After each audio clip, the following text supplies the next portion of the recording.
All right, hey, Shalom. Shalom. All right, we're the Jim Master Wallace Camp. Come at you again. The preachers 100% truth according to the Bible. All right, now before we get started, we want to give our praises to Yahweh, Ba'ashem, Yahweh Shai, Ba'ashem, yes. The Apostle Elder GMS, we learn the truth from, and peace and mercy so if we elect. That's doing the will of Yahweh Ba'ashem, Shai to the best of their ability. All right, now the first topic I want to go into is belief.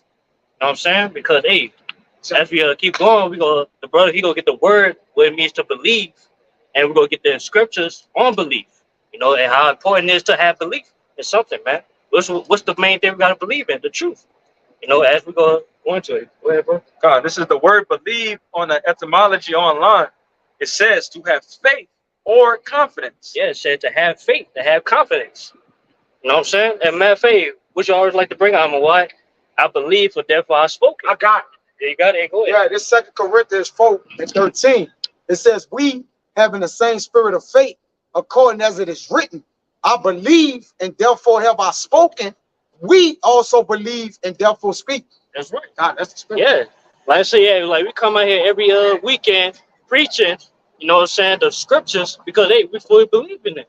We fully believe in the events that's gonna take place, you know, the evil events that's gonna lead to the nuclear destruction, you know, destruction of America. We believe in all that. That's everything is according to the scripture. We believe in those things. That's why hey, we out here every day, like we think about these scriptures and we preaching about it.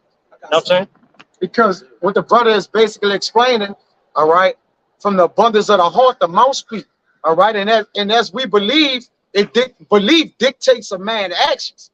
All right, because that same spirit that working in us, the spirit of faith, belief in our Lord, love, kindness, temperance, all those things work into the spirit of the men. That's as part of the elect, man. And the Lord give them that spirit to work the spirit in them to push forward his word. If the word of the Lord is in men who believe, the only thing they can teach is the truth, man. That's why the Lord is with the mouth of the prophets. But he's just not with their mouth. He is teaching their mouth. He's guiding their mouth. As he said with Moses, I would be with thy mouth, man. All right. So the thing that a man thinking in his heart, so is he. So as we think it, believe, we speak. All right. And we also carry it out in actions, man. You got it, brother. And not only that, we believe that the priest is true, but also hey, we believe so much that it keep us going as well. You know what I'm saying? Because hey, that's why we able to bear these sufferings that we got to go to. You know what I'm saying? Be in this low condition. Gotta deal with the wickedness of this world, because hey, we fully believe that it's gonna be over, you know, sooner or later. You know what I'm saying? Well, hey, we're gonna be in our kingdom. That's about to come, that's about to be established. You know what I'm saying? Well, we ain't gotta worry about suffering no more, we ain't gotta worry about wickedness or none of that. You know, we fully believe in those things. That's what keep us going in the truth. Gotta preach that too. Go ahead, right? Go ahead. Hey, and we can look at our forefathers in the past and what their beliefs got them. In Romans chapter 4, what does it talk about? Abraham's belief that he would have an heir and that the Most High made a covenant to him. And what happened? He had such faith in it that it took place. And we're here today, you know, under the covenant of Yahweh Ba'ashem, Yahweh Shai, you know, being that chosen line. But this is Romans chapter 4. I'm going to read verse 3 and then jump down to 20. For what saith the scripture? Abraham believed the Most High, and it was counted unto him for righteousness. Oh, you got it. You got it. Go ahead. You got it. Yeah, like I say, that's how much hey, Abraham believed. You know what I'm saying? That hey, he was willing to hey, give up his only begotten son, was Isaac. You know what I'm saying? He was able to hey, kill if need be, because hey, he fully believed in the Lord. You know what I'm saying? His ways. You know, so that's the same belief we've got, man. Hey, we forsake all what the world has to offer. You know what I'm saying? Hey, to hey, obtain the kingdom to come. You know. That's how fully we got believe in this thing. You know what I'm saying? I'm going to jump down to verse 20 and listen to what it says about Abraham's belief and faith in Yahweh Ba'ashem, Yahweh Shai. He staggered not at the promise of the Most High through unbelief, but was strong in faith, giving glory to the Most High, and being fully persuaded that what he had promised, he was also able to perform. Yeah, he was fully persuaded of what he had promised to him. We had promised him to be the father of many nations. You know what I'm saying? The star of the lineage, man. You know, of the chosen nation, you know, which is us. You know what I'm saying? He was fully persuaded in that. So that's, like I said again, that's how fully persuaded, fully believed that we got to have, you know, as our forefathers. They say that in the book of Romans. What you saying? If Baba Gashar, one of y'all brothers could get Romans 14, but at 5. Give or take. All right, because that's it. Well, was it? Yeah. Oh, there's a con. This is Romans 14, verse 5. One man esteemeth one day above another, another esteemeth every day alike.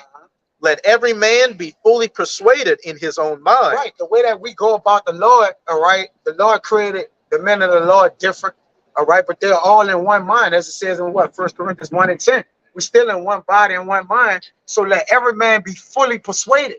When you're fully persuaded, and nothing can basically get you off kilter with it, man. You're not gonna go off track. All right, because what you believe in, you got to be set in your belief. You got to be fully established, as it says in the book of Psalms 112, fixed and established in your heart, serving the Lord, man.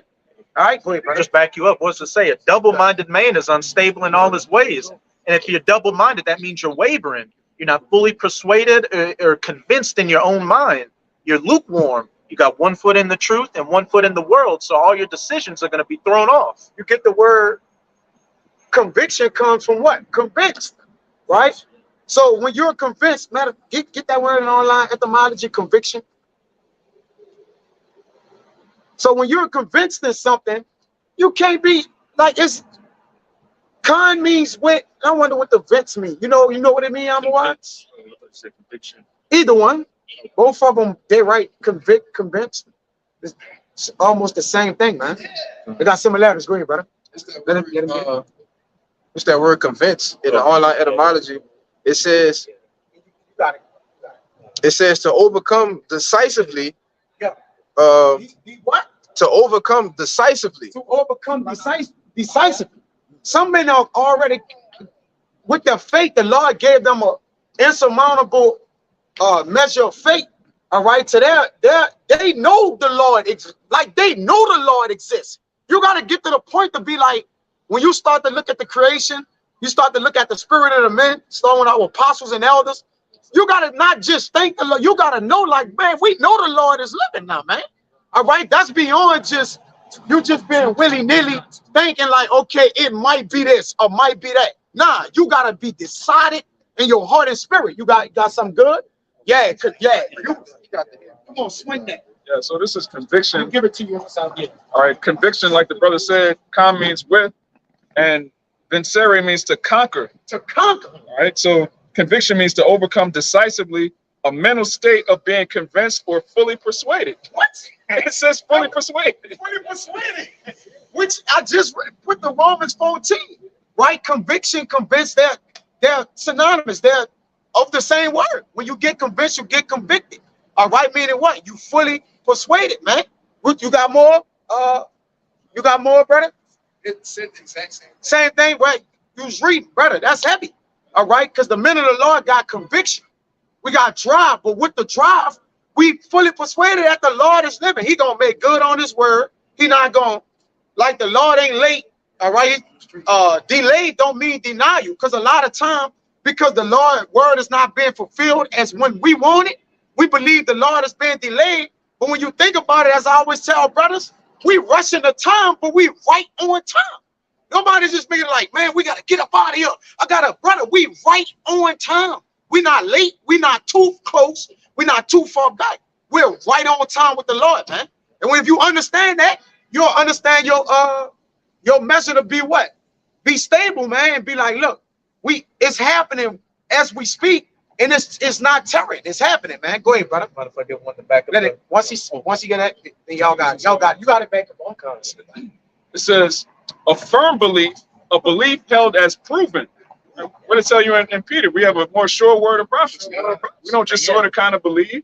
We fully persuade. It says a state of being convinced one has acted in opposition to conscience. So when you convicted, you watching videos, you start to believe, and you're still a nigga, you're gonna be convicted in your mind. Like, man, I got to stop doing this, man. I'm supposed to be on the highways and hedges. I'm not supposed to be a keyboard warrior. I'm supposed to be out there with them. We all got convicted. That's why we all out here. We convicted in our mind. Like, man, I can't just hear this truth and do nothing. Yeah, that's about fully believing. Like, we feel like if we didn't come out, hey, we will be destroyed. You know what I'm saying? Because hey, as Paul said it, hey, woe to me, I preach not the gospel. Yeah, believe, like you say, conviction, it brings that admission of guilt, but then you conquer your guilt by what? Righting that wrong. That's how we are overcoming, man. Because the Lord, in the scriptures, it says that you could get it, Quashab, we're more than conquerors. And how can we be more than conquerors? You have to be convinced and convicted. Like the brother said, hey, you can't over conquer something. But the Lord said we are more than conquerors, man. Go ahead, brother. Yeah, what's the main thing we conquer? We conquer all the lies that being told, you know what I'm saying, the truth, or hey, even negative thoughts. They're trying to convince us otherwise that just not the truth. You know what I'm saying? Yeah, that's what main thing we conquering. And how we conquering? Hey, we fully believe, which is the same thing. Yeah, go ahead, bro. This the book of Romans. This the book of Romans, chapter 8, Yeah. verse 37. It says, "Nay, in all these things we are more than conquerors through him that loved us. For I am persuaded." There go the word again. Yeah, fully persuaded. Go ahead. You want to say something on Like I it? said, we conquer fully persuaded. There's no even, we can't even break that down right there. It said it's, you know what I'm saying? Fine. It says, "For I am persuaded." You know, this was Apostle Paul going into how he can't be separated from this. Yeah. You know, Like you said, yeah. Basically, go ahead. Go ahead. It says, "For I am persuaded that neither death, nor life, nor angels, nor principalities, nor powers, nor things present, nor to come, nor height, nor depth, nor any other creature shall be able to separate us from the love of our power, which is in Yahweh Shai HaMashiach, our Lord." Yeah, so yeah, basically Paul saying, hey, can't nothing stopping him from believing this thing. You know what I'm saying? Nothing can stop him from doing the will of Yahweh Shemel Shai. That's just something that's that. Same mindset we gotta have. Like nothing can stop us from to fully believing this thing, because either way it's gonna come. You know what I'm saying? Hey, matter of fact, get that Romans 3. Go. This is the book of Romans, chapter 3, verse 3. It says, "But what if some did not believe? Shall their unbelief make the faith of God without effect?" Yeah, that's a question. Like typically, like a lot of people don't believe this thing about us. Does that make the Lord a lie? Or it's not going the prophet's not gonna come to pass? That's a question mark. You know what I'm saying? It's gonna answer that question on the next verse. Verse 4, it says, "God forbid, yea, let God be true, but every man a liar. As it is written, that thou mightest be justified in thy sayings, and mightest overcome when thou art judged." Yeah, the main point is say, yeah, Yahweh forbid. So either way, no matter that nobody believe in the Lord, the Lord is still him. He still gonna do what he do.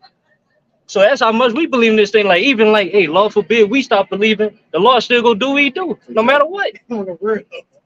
If I can add Yeah, to go it, ahead, bro. which is why, you know, the Lord has gifted his men that gift of faith. Because if you don't believe, you basically don't have faith. You know, you can't believe something because why? You can't see the bigger picture. Well, the Lord has given us the gift to see the bigger picture, man. You know, It says, I know you gonna word it right, I don't know why, but I believe it say, if we are the faith of hope, why hope or something like that. If it's yeah, come on. If you could get that, Baba Shah. And the brother heal. I said, "I got nothing." Yeah, what good is the hope? Basically, if you faltering and hoping for it, like, okay, if there's a hope, that's an expectation of good. You got it? Go ahead, brother. it's the book of Romans, chapter 8, verse 24. It says, "For we are saved by hope. But hope that is seen is not hope." Yeah, no one said we all saved by hope. By us, hey, hoping that the better life for us, man, that's set for us, that the Lord got set for us, promised to us. Hey, that save us from all this wickedness that's going on in the world. You know what I'm saying? Saving us, hey, for being so worrying, or hey, this like we walk in the valley of shadow of death out here. You know what I'm saying? Hey, by us having that word, by us fully believing the word and the Lord's promises, hey, we are saved. You know? Go ahead. A little more. It says, "For what a man seeth, why doth he yet hope for it?" Yeah. So if you can see it, what is that a hope for? Or what is that a look for? If you can see it, it's right in front of you. You know? It says, you want to say something? I can make a point. I make an example, like not like back in the day, like we were celebrating that wicked holiday, Christmas. You know what I'm saying? Like we would look for presents, stuff like that. Like, but we see the presents, you know what I'm saying? Like it's a PS3 or PS5, something like that. You know what I'm saying? Ain't no point in hoping for it. Like, your hope is gone. Faith is the substance of things not seen. Yeah, Not what you seen. said. Oh, man. So like you said. Hey, Shalom. Just to back up the point Kaya was making earlier, we have such, faith and belief in this truth that we don't need to see the evidence. Yeah. Like once your faith is built up that much and you believe in Yahweh Bahashem, Yahweh Shai, yeah, the relics and the accounts, the worldly accounts, they're a faith booster. But it's to the point to where you have such a belief in Yahweh Bahashem, Yahweh Shai that you simply believe the words you're reading out of the script. It says more blessed to see who haven't seen and believe than one. Hey, brothers on. Y'all own it, brother. Yes, brother. Yes, brother. Go ahead. But Y'all got it. You got it, come on. you got it. Yeah, yeah. This is Hebrews chapter 11. I'm going to read verses 1 and jump to 3. Now, faith is the substance of things hoped for, the evidence of things not seen. Yeah, like we can't prove that, the kingdom is coming, like physically. You know what I'm saying? But we can spiritually see it. It's coming. You know what I'm saying? That's what that faith is. Like we believe in something that, that's out of the ordinary. Like that seem that never gonna happen to a lot of people. Like I add to you, like I said, and that's the gift that was given to the prophets, of the men that believe in Yahweh Hashem Yahweh Shai. We have that gift to see this, man. Even us imagining it, it's definitely beyond that, but we can still get a glimpse of understanding what it's like to be away from this shithole. Because we know this is the bottom. We can only imagine what the top is like, man. God. Verse 3. I just read verse 6 too. I'm going to jump. Yeah. Through faith, we understand that the worlds were framed by the word of the Most High, so that things which are seen were not made of things which do appear. Hey, we even have faith that the Lord framed the world by his word, which is Yahweh Shai. That's faith, because most people like God said it and it came to pass. We like, no, the Lord gave his word to his son, and with the help of the angels, they created the earth, right? So that we even have the faith that the word was framed through Yahweh Shai, man. All right, not what? The Lord. The Lord gave the word, and then what? It was made by who? Yahweh Shai and angels, man. That's faith. And also that's belief. Go ahead, brother. And also, I would say, yeah, we believe, we'll say he was a dark-skinned man. Yep. So a lot of people, because a lot of people think, it's so-called a white power just made the world. You know what I'm saying? No, that's not the case. That's not the case, man. God. And that's, again, where it said, so that things which are seen were not made of things which do appear. We have faith to not believe in Esau's science. The earth wasn't millions of billions of years old. There was no big bang, or a meteor hit the earth and killed off all the dinosaurs. We know that, according to Yahweh Bahashem Yahweh Shai, that's not how things played out. But I'm gonna jump to verse 6. But without faith, it is impossible to please him. For he that cometh to the Most High must believe that he is, and that he is a rewarder of them that diligently seek him. Yeah, it's tell you right there. Like, well, I'll have fully believing, in this thing of ours, then yeah, you're not gonna go on. You're not gonna make it. You know what I'm saying? You're not gonna please the Lord, because the only way to please the Lord, you gotta fully believe in him. You gotta fully believe that he is. Yeah, I got Oh yeah. This is the book of St. John, chapter 20, verse 29, getting straight to the point.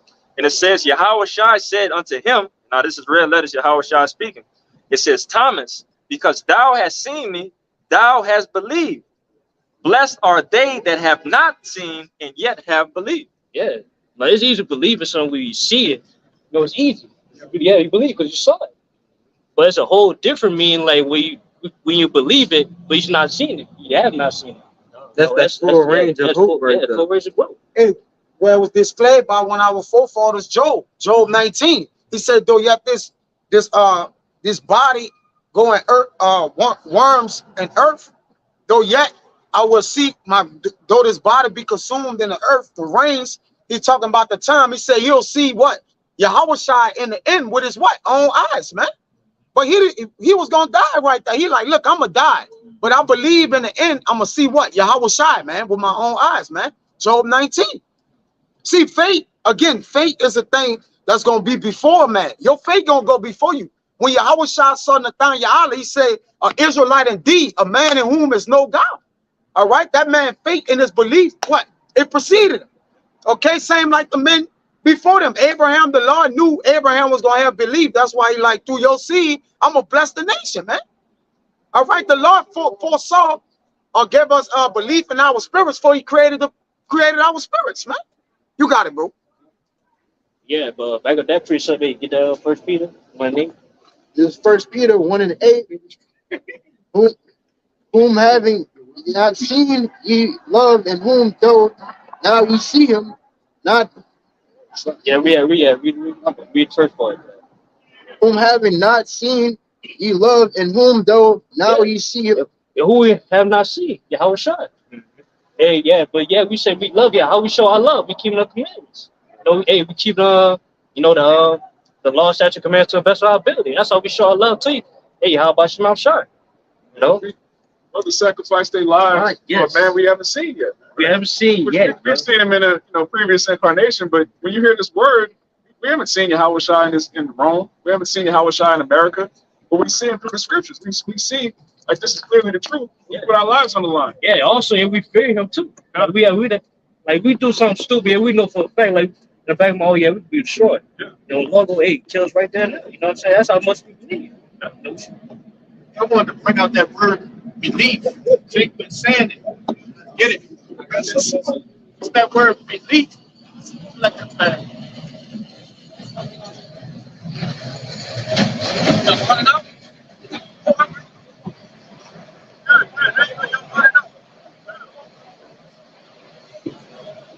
Hey, y'all, I ain't know y'all brought it out. Y'all better brought it out. This belief in the online etymology, and it goes into confidence reposed in a person or thing. And yeah, with faith. And when you go down, it says to care, to desire, to love. And this brother had made a beautiful point. Hey, we notice the truth. We have confidence in that. We believe that. Like that brother said, your belief, your faith go forth before you. All right? And we confident in this thing, man. But you got it. I just wanted to bring that out. Yeah, bring it. To back up the point Amawad was making, we put our lives on the lines, you know, for a power we haven't seen in, like you said, in past reincarnations. You know, we saw Yahweh Shai and the prophets, but in this reincarnation, we literally came out of a dead state, literally being black, African American, a Mexican, to being the children of the Most High through faith and belief. But this is this is Second Esdras, chapter 1, verse 35. Your houses will I give to a people that shall come, which have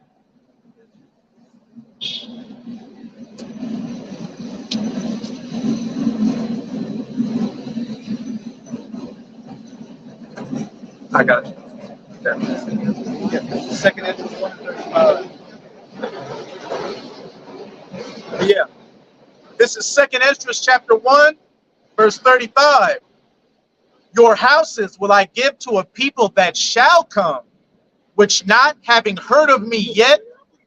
Oh, He holding it the same way you came oh, over. God. You good. Oh, your houses will I give to a people that shall come, which not having heard of me yet shall believe me, to whom I have shewed no signs, yet they shall do that I have commanded them. Yeah. They have said, Oh, that's plain right there. Like we ain't hear the Lord out of his own mouth saying what to do, but yeah, we believe in it. We heard it from a physical man. You know what I'm saying? God, if I can add real quick too, like I said, and that's what made that lit that fire under our ass to make us want to do this, man. Because like I said, we heard this, and then all of a sudden it just clicked in our head, like, wait, hold up, what's up with this? This shit gotta be right. This ain't no coincidence that I'm hearing this and that this is happening right now. Like I said, everything is just, you know, the Lord is placing that for us. You got it, brother. verse 36, they have seen no prophets, yet they shall call their sins to remembrance and acknowledge them. They say that they see no problem. Yeah, they gonna be called out. You know what I'm saying? They'll be called out of their wickedness. But yeah, everybody think like, oh, what he hears teaching, what he's saying, we condemn them for the sin, wickedness they be doing. They don't believe that. They don't believe that. Oh, this the actual Lord, you know, speaking through those men. You know what I'm saying? Verse 37. I take to witness the grace of the people to come, whose little ones rejoice in gladness, and though they have not seen me with bodily eyes, yet in spirit they believe the things that I say. That's plain right there. Like, yeah, even though we have not seen the Lord or heard the Lord face to face, But yeah, we believe everything he said according to the scriptures that he wrote. You know, that's the main point, man. That we fully believe in this thing about us, man, and long way to the end. You know, That's not belief. What is? yeah. What is? That's how most people believe in this thing. Like what is the truth? What else? Right. You know, what else makes sense? Everything points directly to this, man. Like if you don't believe this is 100% truth, man, we know what's gonna happen to you, shit. But you gotta go. Because y'all making the point of believing. Well, what's the end goal of believing? Salvation. And what we got to do, keep the works to the end, keep the faith to the end. See, this is the book of 2nd Esdras, chapter 9, verse 7. It says, and everyone that shall be saved and shall be able to escape by his works and by faith, whereby ye have believed, shall be preserved from the said perils, and shall see my salvation in my land and within my borders, for I have sanctified them for me from the beginning. You know what I'm saying? By us having that full belief in the Lord, you know, his word, you know what I'm saying, his ways, and we will be saved. I mean, upcoming destruction that's about to come upon this place. You know what I'm saying? Because, hey, I believe gonna be tested, you know, in the times to come. You know, so that's why, hey, we got to build our belief up day by day. You know what I'm saying? That's a perfect point, because it goes right into this Thessalonians. This 2nd Thessalonians 2, which we bring this out all the time, going into the wicked, how the wicked has to be revealed, and the wicked are going to convince people that don't believe to be destroyed. It says, verse 12, 1 and 13, that they all might be damned who believe not the truth, but had pleasure in unrighteousness. But we are bound to give thanks always to our power for you, brethren, beloved of Yahweh, because the Most High hath from the beginning chosen you to salvation through sanctification of the Spirit and belief of the truth. Oh, So we were chosen from the foundation to believe, and these people were chosen to not believe. They're gonna be destroyed. Yeah, that's That's why I say don't let the incredulity about the trouble you, Yeah. right? Because for a person to believe, only thing the Lord gonna throw the kitchen sink at you with unbelief. So what? Satan to what? To basically alter you from your belief. Everything gonna come at you gonna be a bunch of things of unbelief to straighten your belief, man. Because the more you believe in the things, or you cut down strongholds and different things of unbelief, you're gonna get strong in your belief, man. You're not gonna waver. Matter of fact, I got one. This is Sirach 37 and 13. It says, and let the counsel of thine own heart stand, for there's no man more faithful unto thee than it. And instead of having a counselors of 1,000, we have but one counselor. All right. So when we counsel, or Yahweh Shai done sup with us, all right, and live within our spirit, all we counsel of is the things of belief. All right. We don't even think about the unbelief, because we rebuke the thought of unbelief when it comes to us. Man, I'm gonna eat them. Man, no, I ain't. Like, I'm Jake. You know, I got flavor. You gotta start. You know, the counsel which we have established in ourselves. Go ahead, brother. Yeah, that's back up that point that you made that Romans 14:5, which say every man gotta be fully persuaded in his own mind. Yup. You know, that's why, hey, we gotta be fully persuaded in ourselves. That we gotta believe for ourselves. You know what I'm saying? Because, hey, a brother believe like you could get inspired by a brother belief, but it's all about your beliefs. Yup. You believe in the Lord. You know? It says, I got a little more. It says, Sirach 37 and 14. For a man's mind is sometimes want to tell him more than 7 watchmen that sit above and in high tower. Yeah. Nice. Read it again. It says, for a man's mind is sometimes want to tell him more than 7 watchmen that sit above in a high tower. Yeah. Like, yeah, your mind, like you fully believe in the truth, it's gonna scriptures gonna pop up in your mind, say, hey, to keep you going, to keep you motivated. You know what I'm saying? It also means, you know, a man's mind wanders. Yeah, All right, and it goes all over the place, right? Because the watchman, you can't watch in one direction. You got to watch everywhere. So a man's mind want to tell him to go and do everything. But it says this in the next verse. You got it. And above all this, pray to the Most High that he would direct thy way in truth. Yeah, like we have a whole lot of thoughts, man, that come upon our mind. You know what I'm saying? Like negative thoughts. You know what I'm saying? Mostly negative thoughts because we in this flesh. You know what I'm saying? But yeah, hey, we got to pray to the Lord. Hey, he gives us that positive thoughts, man, which, hey, the scriptures, man, the motivation that we need to, hey, to keep going. It's true. And when we pray to the Lord to direct our way in truth, you got to pray that the Lord order your steps, man. Right? Jeremiah 10 and 23. Good. You got it's gone. Bring it out. This Sirach 2 and 6. Believe in him and he will help thee. Order thy way right and trust in him. Yeah, that's right on time. Like he said, yeah, believe in the Lord, it's gonna help you. Hey, do it all. You know, that's just simple and plain. Like all we gotta do is fully believe in the Lord. You know what I'm saying? That he is. And yeah, he gonna help us in certain situations that we in. You know what I'm saying? He gonna get us out of it. You know what I'm saying? It says, all that have belief in him purify themselves. Just believing in Yahushua in and of itself purifies you. Believing in his resurrection, believing in his blood, that belief causes you to order your steps aright. You can't fully believe in Yahushua and be a wicked ass nigga, man. Yeah. I got something to back that what that brother just said. This the book of Hebrews, chapter 10 and verse 22. And it reads, it says, let us draw near with a true heart in full assurance of faith, having our hearts sprinkled. Hebrews 10 and 22. Oh, God. We talking about it, man. This it? That's what y'all talking about? Yeah, we talking about that. God. Yeah, he As a spirit. Read that again. Dude. It's Hebrews 10 and 22, and it reads, let us draw near with a true heart in full assurance of faith, having our hearts sprinkled from an evil conscience and our bodies washed with pure water. It says, let us hold fast the profession of our faith without wavering. You gotta, when you come into this truth, it's a difference from being on that side and crossing over. You on that side, we always go through the marriage process where we get to know you get to know us. You go through trial and error, you come out, because that's a part of doing the works too. Right? The Lord understands that you coming out as a man with the true intent in your heart to get on this side. The Lord knows what's going on. That's a part of the works too. Right? You get invited to classes and different things, you building yourself up. But while you're on that side, you have to have full assurance in your heart. So first and foremost, know what it is to getting on this side. Understanding the camp, the order, having accountability, understanding that, this is life and death too, man. Once you get over here, you public enemy number one to the society, man. This is life and death. You got to be a full assurance and knowing that, man. Can't be half-assed, and you can't be to the point where I don't know, maybe, but then when a pastor or some motivational speaker come by, he can actually grab you from this and back into the churches, all right, back into Islam, because I didn't seen it happen.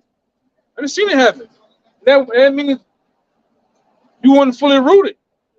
And that's why a lot of times you tell brothers, man, this is not a race. You got to take your time, right? Because when you start off in a marathon or a triathlon, started off out the gate, you Usain Bolt, you just running your ass off. You forgot this thing is a 40-mile race, 144 miles, man.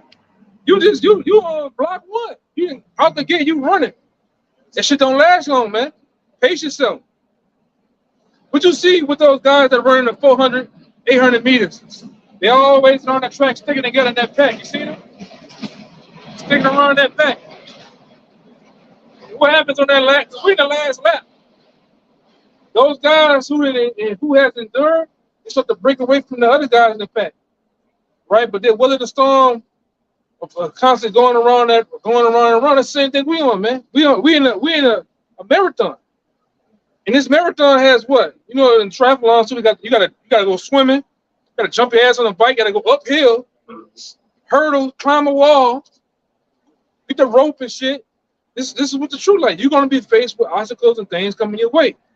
All right, things gonna happen to individuals in your family. Things gonna happen to you. Things gonna happen to your vehicles. Things gonna just happen to kids. But what are you gonna do when those things happen? Because the Lord might do something to rock your faith.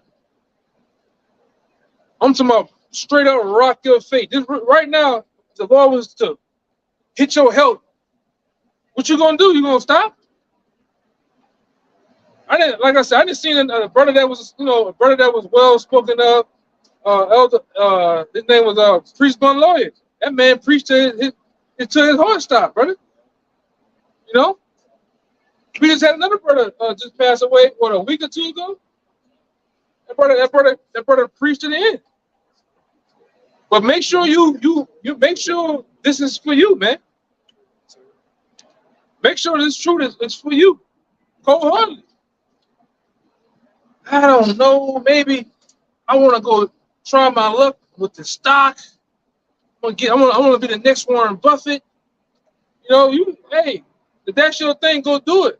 Don't sit over here and waste time. You wasting time, man. Cause we over here, I know what I want to do. I know what I want to do every Saturday. I know what I want to do week in and week out. All right, but go ahead. Oh, yeah. Like in that Hebrews 10 and 23, it reads, "Let us hold fast the profession of our faith without wavering, for he is faithful that has promised." Yeah, I say, hey, let us hold that belief. You gotta hold on to it. You gotta build it up. You know what I'm saying? Hey, we're gonna be tested like never before in times to come. You know, that's gonna test our belief, hey, even more. Yeah. So I said we hold fast to that which thou hast. What do we have? We have belief. Yeah, belief. Hold fast to your beliefs. That means hold on tight to it. This is 1 Corinthians chapter 15, verse 58. It says, "Therefore, my beloved brethren, be ye steadfast, unmovable, always abounding in the work of the Lord, for as much as ye know that your labor is not in vain of the Lord." Come on. Yeah, that's all. Hey, we fully believe that the work we putting in, you know, according to righteousness, according to the scriptures, man. Hey, it's not going in vain. We'll give a reward. You know what I'm saying? That's what pushes us to come out here every weekend. You know, to preach his word. Hey, we're gonna be rewarded. We're gonna get crowned. No salvation. And if I could back you up, like I said, one of the key words in this precept was being steadfast and unmovable, man. Okay? Nothing is supposed to be able to knock us off our path. Like the elder was just going into, yeah, the Lord might come down and smack you on top of your head with some shit, but at the end of the day, is you gonna fold? Is that gonna be the end of you? Or are you gonna be unmovable? The woman, it's me to the word. It's me, the baby, the word. What you gonna do? I done seen it happen. Stand on it. Look, Tyrone, I'm tired. You're always gone every weekend. You don't ever have time for me. I got my bags packed. It's either me or the word. Shit, all right. I'll help you put in the cup. That's in the cup. Yeah, I just want one Saturday. Yeah. We don't never fucking go nowhere. Want to go to the movies? What day do you want to go to the movies? I want to movies only on a Saturday though. Like, come on, man, we got Sunday. We can go anything. Monday. I gotta go right this side. It's Saturday. Look at us, a demon though, man. No, and like I always say, you brothers out there, you can't bend, bro. You gotta stand on business. You gotta stand on the principles of this word, man. All right.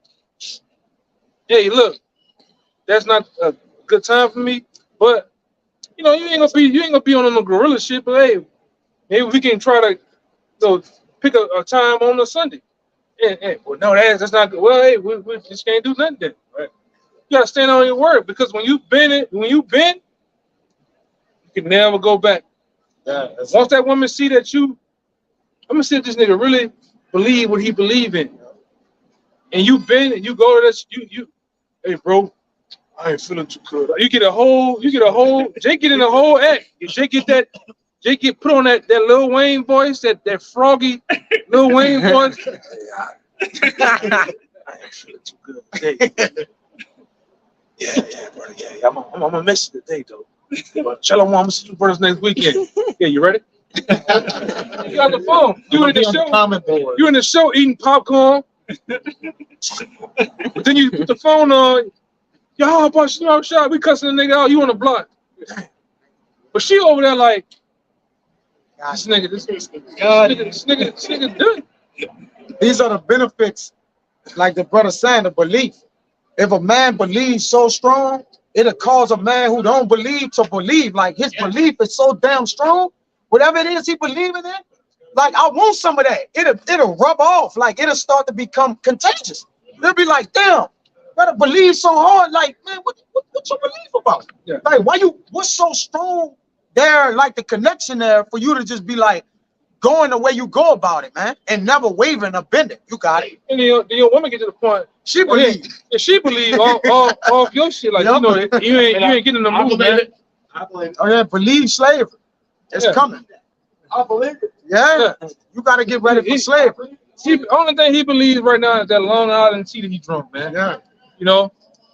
And that dog. Yeah. And that perk. Yeah. And that perk 30 he didn't took. Straight You know? But these devils, like I said, they in their kingdom, man. Look at them. They're not in trouble as other men. You know, they get to walk around with their beards, because they ain't hunching on the motherfucking thing that walking down the street with them. All right? They just walking down the street with some women, man. All right, but they're in their kingdom. You know? But we got a whole kingdom coming to us, man. I'm talking about ruling with righteousness and with an iron fist of these devils. What you about to say, though? I'm gonna say, hey, just backing up what the brother Kaya said, belief is a form of power that the Lord have given us, because the world is coming at you with all its of its beliefs, and it's really a battle of beliefs. You see, this is, the scriptures are facts unto us. To other people, it's opinions. All right, but that just strengthens us to what? To combat every single day. And there's something to add to you too, because me and Elder Zahab, the brother that came out here last week, the elder, we were talking on the side like for each and last one of you brothers, man, the Lord put the spirit of each and last one of our spirits, even my spirit, he put the spirit of certain men down here for a reason to run it, because he know how the people here is. So if brothers are raw, brothers are the way it is, that spirit is here for a reason to conduct the Lord's business, man. All right. So you gotta do the stand at home. You gotta stand on business, because your personal business ain't my business. You gotta stand on business at home. All right, at work. Even with yourself, eating the right. Because you can't be like the situation we had. Hey brother, that's pinking at me. Jake still eat the meat. You know what I'm saying? Jake eating the mystery meat and shit. You gotta stand on business, brother. Like you can't be sitting at home. You gotta keep the law of such commandments. The dietary laws don't stop once that camera go off, man. Because the Lord is watching you. That's another thing Jake forget. Jake forget that the Lord is watching you through the angels, man. He see you up there. He even know your thoughts, man. You up there like Martin with the pork chop. Coming back up. And shit, the Lord, he thinking about eating pork, man. You know what I'm saying? Jay got the mashed potatoes with the brown gravy, the corn. All right? Hey, man. Shrimp What you doing? Huh? Shrimp grits. Shrimp grits and shit, man. Hey, you gotta believe in this, man. It's a reason why the Lord set this whole thing up the way he did, man. It's a reason why this man standing beside you. It's the reason why he's standing beside you, and so on and so forth. That's why we're here. We're literally here to get each other on them chariots, man. You got to get me on the chariot, I got to get him on the chariot. Same thing for him. You are accountable for yourself, and you are your brother's keeper, man. Go ahead, you had it, right?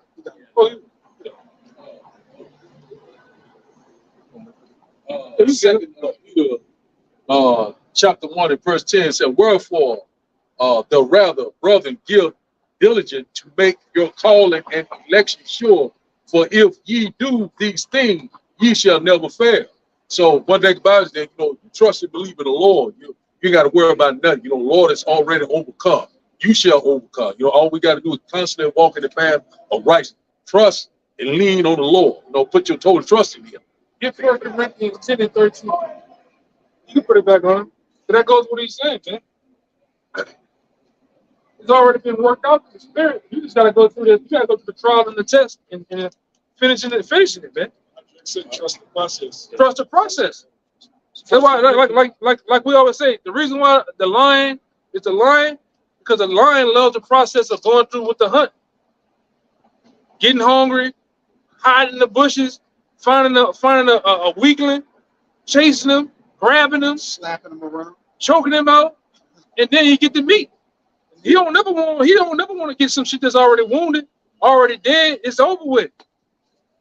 But it's the process, man. You gotta go through the process, and the process for us is what? Catching hell, going through the the things in order to building yourself up and actually what they call it, used to make statues, how they chiseling yourself into a man of the Lord, man. With that steel. Right. But hold on, let that shit go by. She ain't gonna make it hit.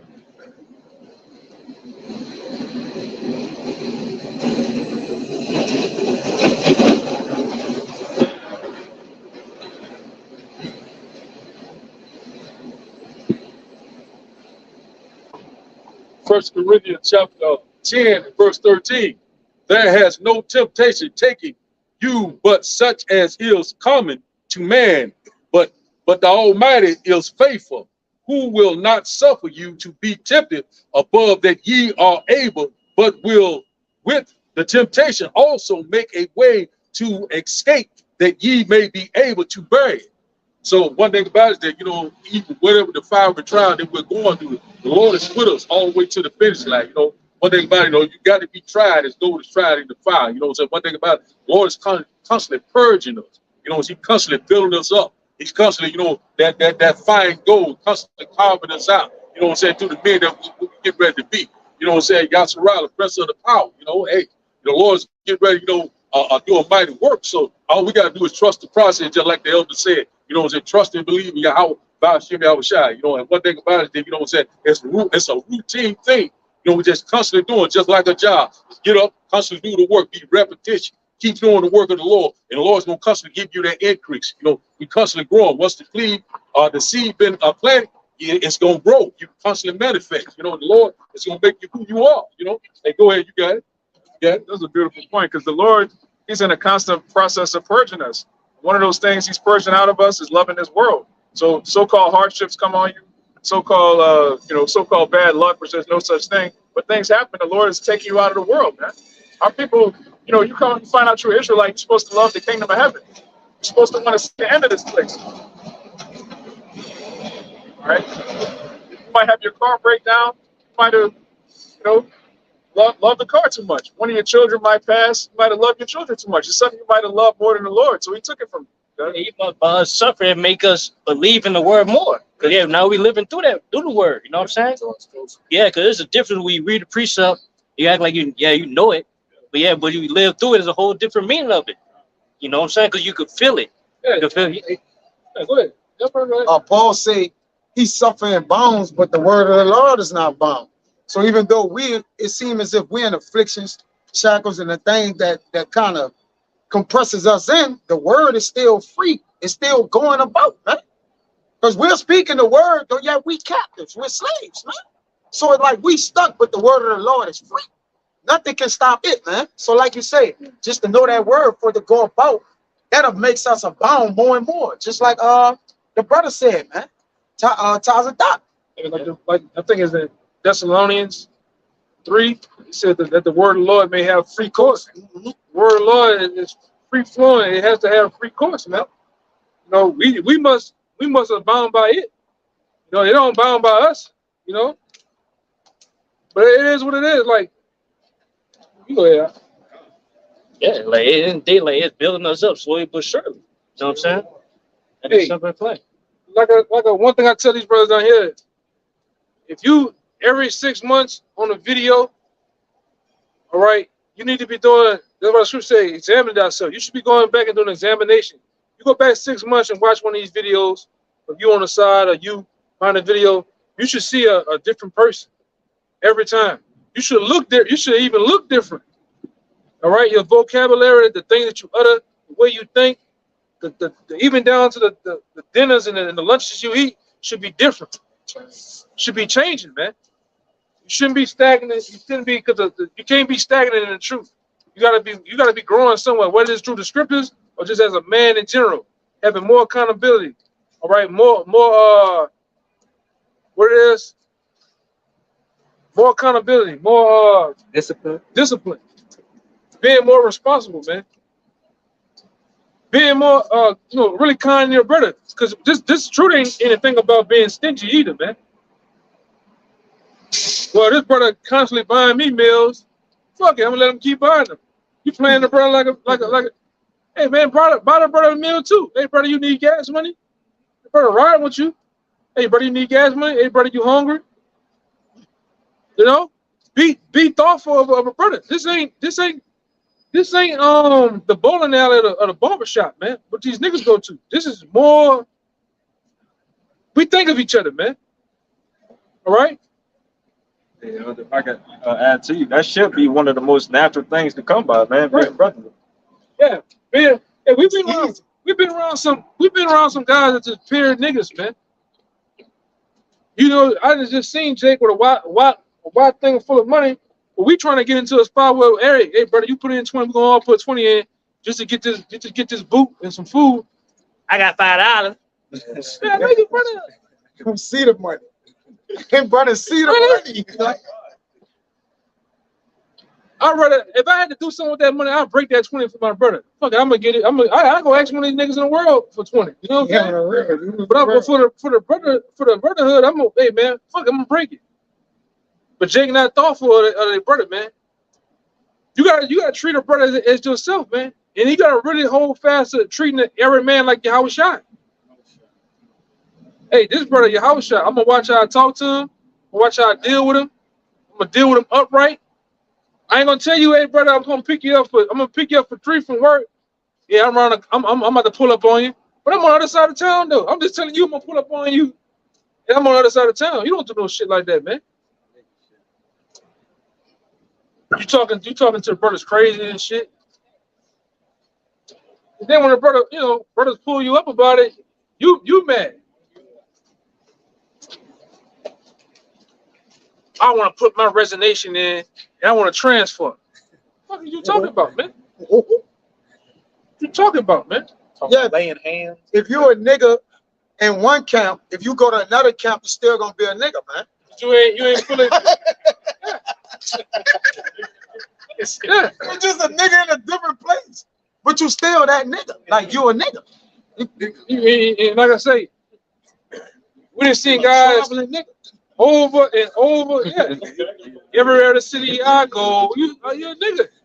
You know, you got a lot of niggas got nigga tendencies, man. Your whole thing is you dealing with a brother as if you about to stick him up like it's a robbery. Or you dealing with niggas? You dealing with niggas on the street corner, man. We don't deal like that. You know?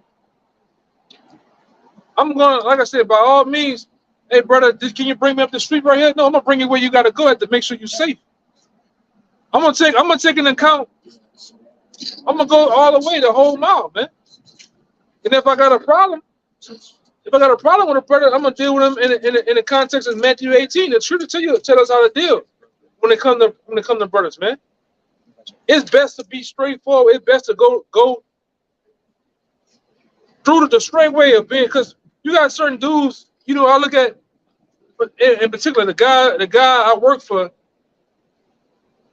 you know, he's not straightforward. Before he tell you something straightforward, he's gonna look around, but I don't know. But he's gonna get somebody else to do the shit, the dirty work. He's not a man. You gotta look at a man in his eyes, man, and say what it is, man. You know, you gotta ask the brother, really. You should be in the business of asking the brother, hey brother, what you meant by that? Hey brother, what? Because maybe it wasn't like that. Maybe it came out the wrong way. Or you give the men an opportunity to explain itself. But men don't deal right, you know? But go ahead, huh? This Proverbs 18:24. A man that had friends must shew himself free. Read it again. Hey, go ahead, what's going on? Proverbs 18:24. A man that had friends must shew himself friendly. Yeah, like if you have a friend, you know, you gotta show yourself friendly. You gotta be friendly to that friend. You know what I'm saying? So hey, the same thing, like we come to say the brotherhood, hey, you gotta show yourself as a brother. You know? Yeah. But hey, brother, if you're a man in the Lord of 144,000 and you taking a seat at the table in the supper, and we're gonna eat the lamb and a drink with the Lord, man, you got to be friendly. Ain't nobody at the table unfriendly. You see what happened to Judas Iscariot, man? You can't eat the lamb of the Lord unworthily, man. Ain't no man gonna be unworthy at that table at that crowning ceremony. He was worthy. So he was what? Found friendly. Hey, you know, I wish I said I don't call you servants, but friends, man. If you're a friend of Yahushua, you automatically friendly, right? And I tell brothers all the time, it's priceless to be a brother. Like, it's easy, brother. It's easy. Like, if you gotta try hard to be a brother, not a brother. That's natural. That's something the Lord gave you. It's natural. It ain't. You don't even gotta try. It's like this. What it is when, like, you know. Yeah, cause like, see, like you trying to be a friend with a wicked ass nigga. Yeah. You gotta do something. You gotta do something wicked. He gotta go. That's a good point, right? You gotta bend your integrity, your morality. With a brother, you just be, bro. I would tell people, be asking me like, man, what's going on with you? What's up with you? They're like, how you doing? I always tell them I'm regular. They like, man, regular? You ain't good? Like, you ain't extra? Like, brother, I'm just regular. They want me to be a whole bunch of something or a whole lot less. Like, nigga, you ain't wicked, you ain't fucking these bitches, all those shoot niggas. Like, brother, I'm just regular. Jake asked me, what is regular? Brother, I'm just normal. Sit down. Say, bro, how you normal out here? Where all this shit going? Mindset, man.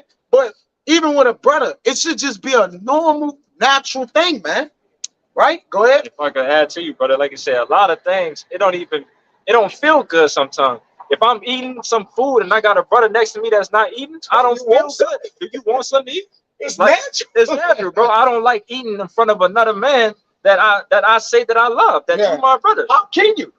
Right? Certain ways will hinder you. It'll be like, if you're a nigga, you gonna know what you're doing down bad. You're gonna be like, nah, I'm gonna eat it. Hey, but I can have that. Not nobody can't eat it. like what? Like, brother, you wasn't even eating it. But that's neither here nor there. It says, and there's a friend that's sticking closer than a brother. Because you could, like you say, you could have an early brother that's just a nigga. He's just a vexation to your spirit, man. To your bones or a family member or whoever it is. Then you can have a friend of a man of the Lord that you never met all your life, and he treats you better than your family. No, your blood kin. And he real thing, he's solid because he feel the Lord, man. Because a man that feel the Lord, he must show himself friendly. The Lord ain't say, oh, it's a possibility, maybe a little bit. Oh, well, just only when you're in the congregation of the brothers. Like, nah, you must show yourself friendly. It's a commandment from the Lord. It's the second commandment. Jake be like, man, I could bring it out. I got all this wisdom. No, the second commandment is the what? Love thy brother with all thy heart. Love is the fulfilling of the law. Fulfill the law with your brother, and you will be a man of the Lord. That's law. All right, go ahead, brother. Go ahead, Kushad. I was holding that. I know you want to say something. No, so yeah, but I don't want Bayan to bring this out. He wanted to make a point. Oh, What yeah. I had. Select. You know, like y'all brothers were saying, just to back y'all up, you know, me and multiple brothers have had this conversation on how if you need something, all right, and you call a brother and ask a brother, is all right, I got you, you know, such and such, let me handle this, you know, I got this, we're gonna get up around this time. Boom. You call a family member, a friend, somebody in the world, and multiple brothers can attest to this. Like, hey, look, I need you to help me do this, that, and the third. When the time comes down to you calling, phone ain't picking up, hit you back 2 days later, like, my bad, bro, I forgot. But versus when you being brotherly, when you are amongst men with the same agenda, the same mind on one accord, and to treat each other as, you know, you would treat yourself, is what the brother was alluding to, which Yahushua said. You know, loving thy brother as you love thyself, man. You know, you're going to do everything that you need to do to make sure that the body is good, all right? To make sure that all the brothers are working fluently, all right? That we all may be, you know, on one accord still, you know? Got it, bro. Yeah, constant. So like, this is Sirach chapter 6, verse 16. It says, a faithful friend is the medicine of life, and they that fear the Lord shall find him. Yeah, it's a faithful friend. It's like a medicine. It's like, hey, it keeps you in good health. You know what I'm saying? Hey, talk to a brother, you know, be around brother. Hey, it's good health unto you, man. It's good for you. You know, that's why it's important to be around the brotherhood, you know, as much as you can. You know, it say, yeah, he that fear the Lord, you gonna find it. Like, you gonna find that friend that you need, that's righteous unto you. You know, if you fear the Lord. Well, verse 17 says, whoso feareth the Lord. A medicine is also a remedy. A friend is a remedy, right? Because you're a counsel with a brother, and the brother give you the right direction, and it'll bring healing to your spirit. You'll be like, yeah, man, like, Even though yeah, man, that's right. Like exactly what the brother said. That's a healing, man. Right? It ain't because what medicine do? It make you feel better than the current situation. You got to take medicine. The state you was in, you was infirmated. You had infirmities. But it what? Lift your spirit. So when a brother lift your spirit, that's a medicine, man. You got it, bro. Yeah, I want to make a point too. Like the brother he had about that the 1 Corinthians 10:13. Like we all going through the same experience. Going through the same experience. You know what I'm saying? The same temptations. They tell you that in 1 Peter 5:9 that the same afflictions are accomplishing your brethren that are in the world, man. So, like you say, we're a remedy to each other, man. There's no way for us to be sick. And to be sick is to be without the knowledge, wisdom of the Lord. It ain't just a sick, Jake, like my arm hurting. It gets sicker than that. All right, you would be sick without having the word of the Lord. You are sick. You would do something freakish as hell on Bourbon Street, man, with no remorse. You'll be like, man, I just did some freaky indecent exposure shit, man. And then you'll just walk down the street and do it again. All right, because it's what? It's no fear. You're gonna add sin unto sin. You got it, bro. That's why I was making like, yeah, like see, yeah, man, that adds sin unto sin. What up, my brother? Yeah. God bless y'all. Yeah, Jesus Christ. All right. In the name of Jesus Christ, send it up. Send the prayers up. Yeah. Them bitches ain't gonna never get answered. Hey, and then he gonna do this when he finished. Yeah, go and let Jesus Christ catch that prayer, man. Stupid dummy. Go ahead, brother. Yeah. Like basically as we all going through the same afflictions, you know what I'm saying? Hey, some brothers, hey, made it through affliction that you're going through right now. If I talk to that brother, it's like, hey, you know, if that brother can make it through affliction, I can make it through it. That's what, hey, brothers, hey, talk. Go ahead. Yeah, boost your faith. Yeah, brothers go through afflictions and come out at the end and boost. You got one too. Before, if I could add another point to you, and brothers always mention this too. The Lord also put us in positions for you to go through something that brother is currently going through. So now, again, that you can heal him. Because he never been through that, but you already solid with that thing already. That's right. But this is Sirach chapter 6, verse 17. It says, "Whoso feareth the Lord shall direct his friendship aright. For as he is, so shall his neighbor be also." Yeah, that's a whole friendship is built upon. That's a whole brotherhood is built upon. Like, hey, upon the fear of the Lord. Don't be no freak, man. Wait a minute. No, ain't no pictures. We don't play around here. Get ready for slavery, nigga. You get ready for slavery too. Don't put on now. Yeah, you not attractive. Go ahead, man. Yeah, you not attractive. You not attractive, man. Fucking shit, man. You gotta get ready for slavery.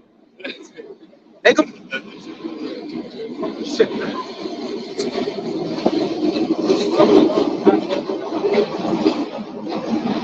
Fuck y'all looking at. Oh, yeah, man, we ain't no fucking zoo. Like, we really serving the Lord, and they got a Mardi Gras shirt on. Mardi Gras gone. Ain't no more Mardi Gras coming either. We believe that was the last one this year. Go ahead, brother. This is Sirach chapter 6 and 17 again. It says, "Whoso feareth the Lord shall direct his friendship aright. For as he is, so shall his neighbor be also." Yeah, as I was saying earlier, like that's the brotherhood is the foundation of it. It's the fear of the Lord. It's the will of the Lord. You know, that's we building on the Lord's the Father's business.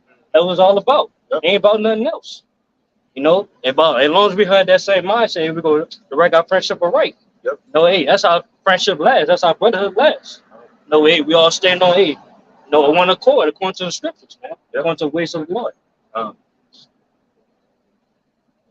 So, like, this is going into building with the brotherhood and building a friendship, a bond between brothers, and this is something that you have to look out for if you're not adverse to adhere to. This is Sirach 20 and verse 1. It says, "There's a reproof that is not comely. Again, some man holdeth his tongue, and he is wise." And sometimes you talk to a brother and you wonder, you say, "Dang, man, like, what do you mean by what you say?" And you have to, take a step back and be like, he didn't beat you like that, or whatever the case may be, you know. And then it says, it is much better to reprove than to be angry secretly, and he that confesseth his fault shall be preserved from hurt. So yeah, you know, if you got something to say to your brother, get it off your chest, you know. And you know, we all men out here, you know what I'm saying? So that's all I'm saying. Kind of like, yeah, we're not supposed to come from the brotherhood, yeah, all gossiping. You know what I'm saying? Hey, if you got like something to say to a brother, or you're offended by something, hey, talk to that particular brother. Pulling You know? grudges and shit. But the point is, confessing your faults, man. You know, that has to be done. We ain't in the business of sweeping shit on the rug and everything all hunky dory and okay. Now it don't work like that, man. Okay? This Galatians 6 verse 1. Brethren, if a man be overtaken in a fault, and a lot of times we as brothers, we may be overtaken in our faults, man. Because even like you say, getting things off your chest, you got to also be willing to abstract what that brother have done to you, and you may have done something to him. So as we're basically taking each other faults, we got to be able to bear each other burdens. It says, ye which are spiritual, restore such an one in the spirit of meekness, man. So as we be spiritual, we get back to the meek, the low, or you take the low with your brother. All right, if he overtaken in a fault, you take the low. Sometimes taking the low is the best option in things, right? Even if you ain't the one that need to be, have humility. Sometimes it's like, you know what, to build that brother, keep the meekness or keep everything what? Cope steady between us. I take the low, it'll be the best way out, man. Jake, but that take humility. You gotta have humility. It says, considering thyself, least thou also be tempted. Boy, you got it. What's it? Consider yourself. Like, hey, like instead of focusing on trying to say, oh, you right, or you did something right in that point. Hey, make sure, hey, you gotta check on yourself too. Yeah, You know, yeah, balance yourself. You know, that's how, hey, you know, the conversation would be, hey, you know, all right. You know what I'm saying? And I always think about this, like, you offend a brother, sometimes that make us the brotherhood better. You know what I'm saying? Because it like all the brotherhood ain't gonna be all good all the time. You know, it ain't gonna be all fun. Sometimes you might offend a brother. Just ill. You know what I'm saying? Just know that brother better. Remember, you know what I'm saying? conversation. That conversation. Kindness is too. It's like a back and forth thing. So even if you get a brother to be totally considerate of you, then you just be totally considerate of him. It works that way, right? It's a give and take, right? That's how we sanctify each other's souls. You got to give and take. All right, it got to be back and forth. You got it. Yeah, yeah. Let's start with communication. An even exchange. Yep. Communication. Communication is an even exchange too, like the elder said, right? It's, you know, brother reaching out, telling you his faults or speaking things unto you. Then likewise, he got to give you that right to get yours off too, man. All right, and that's what a communication is. It's an even exchange, man. All right, don't be lackluster in it. Go ahead, I. Yeah, sometimes, hey, offense, hey, man, might make the brother, hey, make your friendship, you know, your relationship better with a brother. Yeah, stronger. I wish I said that. Yeah. It's Matthew chapter 18, verse 15. It says, moreover, if thy brethren shall trespass against thee, go and tell him his fault between thee and him alone. If he shall hear thee, thou hast gained thy brother. So that's how a lot of friendships, especially amongst men, you get stronger when there's contention. You have a argument, a fight, a disagreement, and you see how our brother handled it. He handled it like a man. Okay, I respect that. You actually get closer to a man through friction and argument sometimes. Like sometimes it go to fist. Even dudes at work, but we didn't start off on the wrong foot. You didn't cuss me out and cuss you, but fuck you. You know what I'm saying? We started all wrong. And then next thing you know, over the process of time, we were working together and we were the best friends. Yeah, man, this motherfucker cussed me out. But it started off rocket, but because men gonna be men, bro. You know, there's a lot of even with Edomites and shit, you know, even with Edomites, shit has started all rough. You got your stance, I got my stance, but then over time, you know, and man, hey, I was tripping, and I could have did that better. But some relationships don't start off right. You know what I'm saying? Hey, man, respect honesty. Man, respect a man that's gonna tell you what it is to your face over somebody that's gonna gossip, talk behind your back. Like that's unmanly. So sometimes two men, they'll lock horns, but you have a mutual respect that way. That's not. Hey, that's wait. Hey, that's the order of relations, right? We're relating something to one another.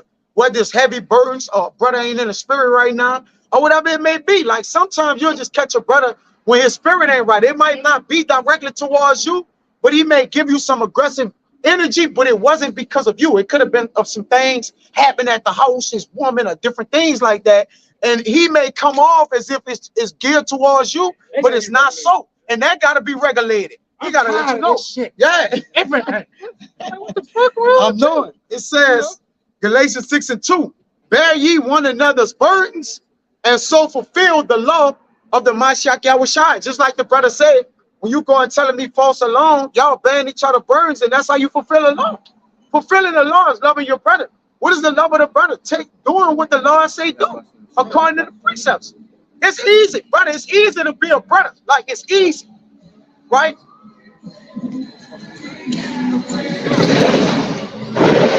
I know. Don't nobody want to be his brother. A lot of people don't love him in life. So they just pass and he by himself, hitting the horn with a green mask on, right? It's hard to love him.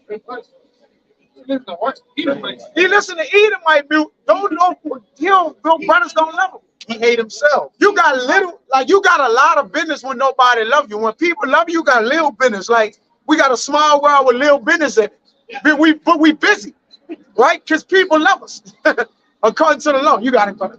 Y'all got it. You got it. I'm gonna back you up real quick, brother. This is Ecclesiastes chapter 4, verse.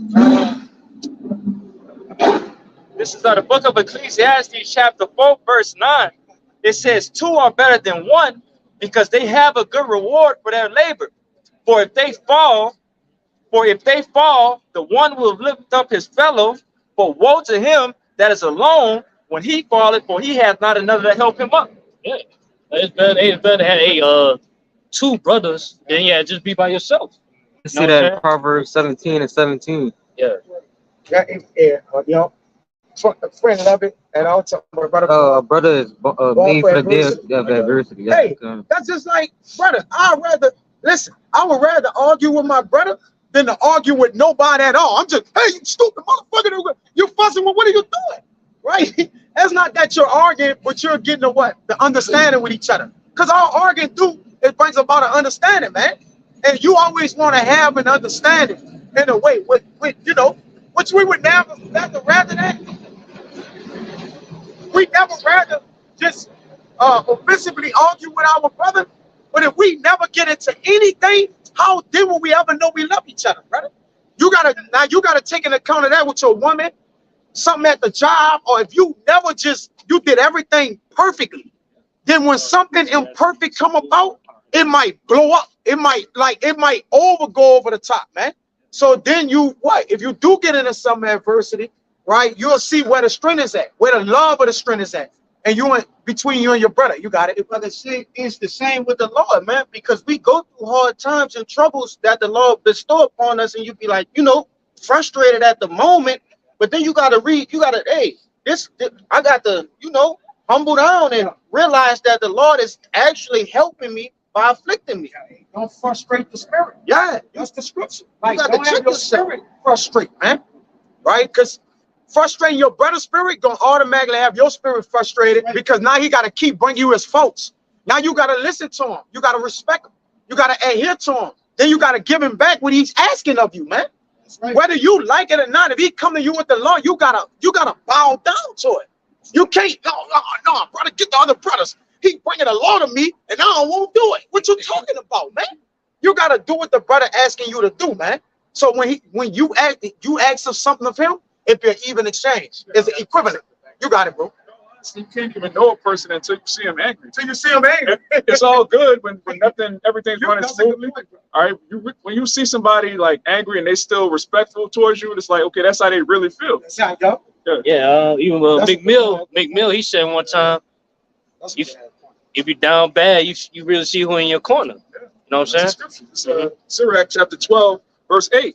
A friend cannot be known in prosperity, and an enemy cannot be hidden in adversity.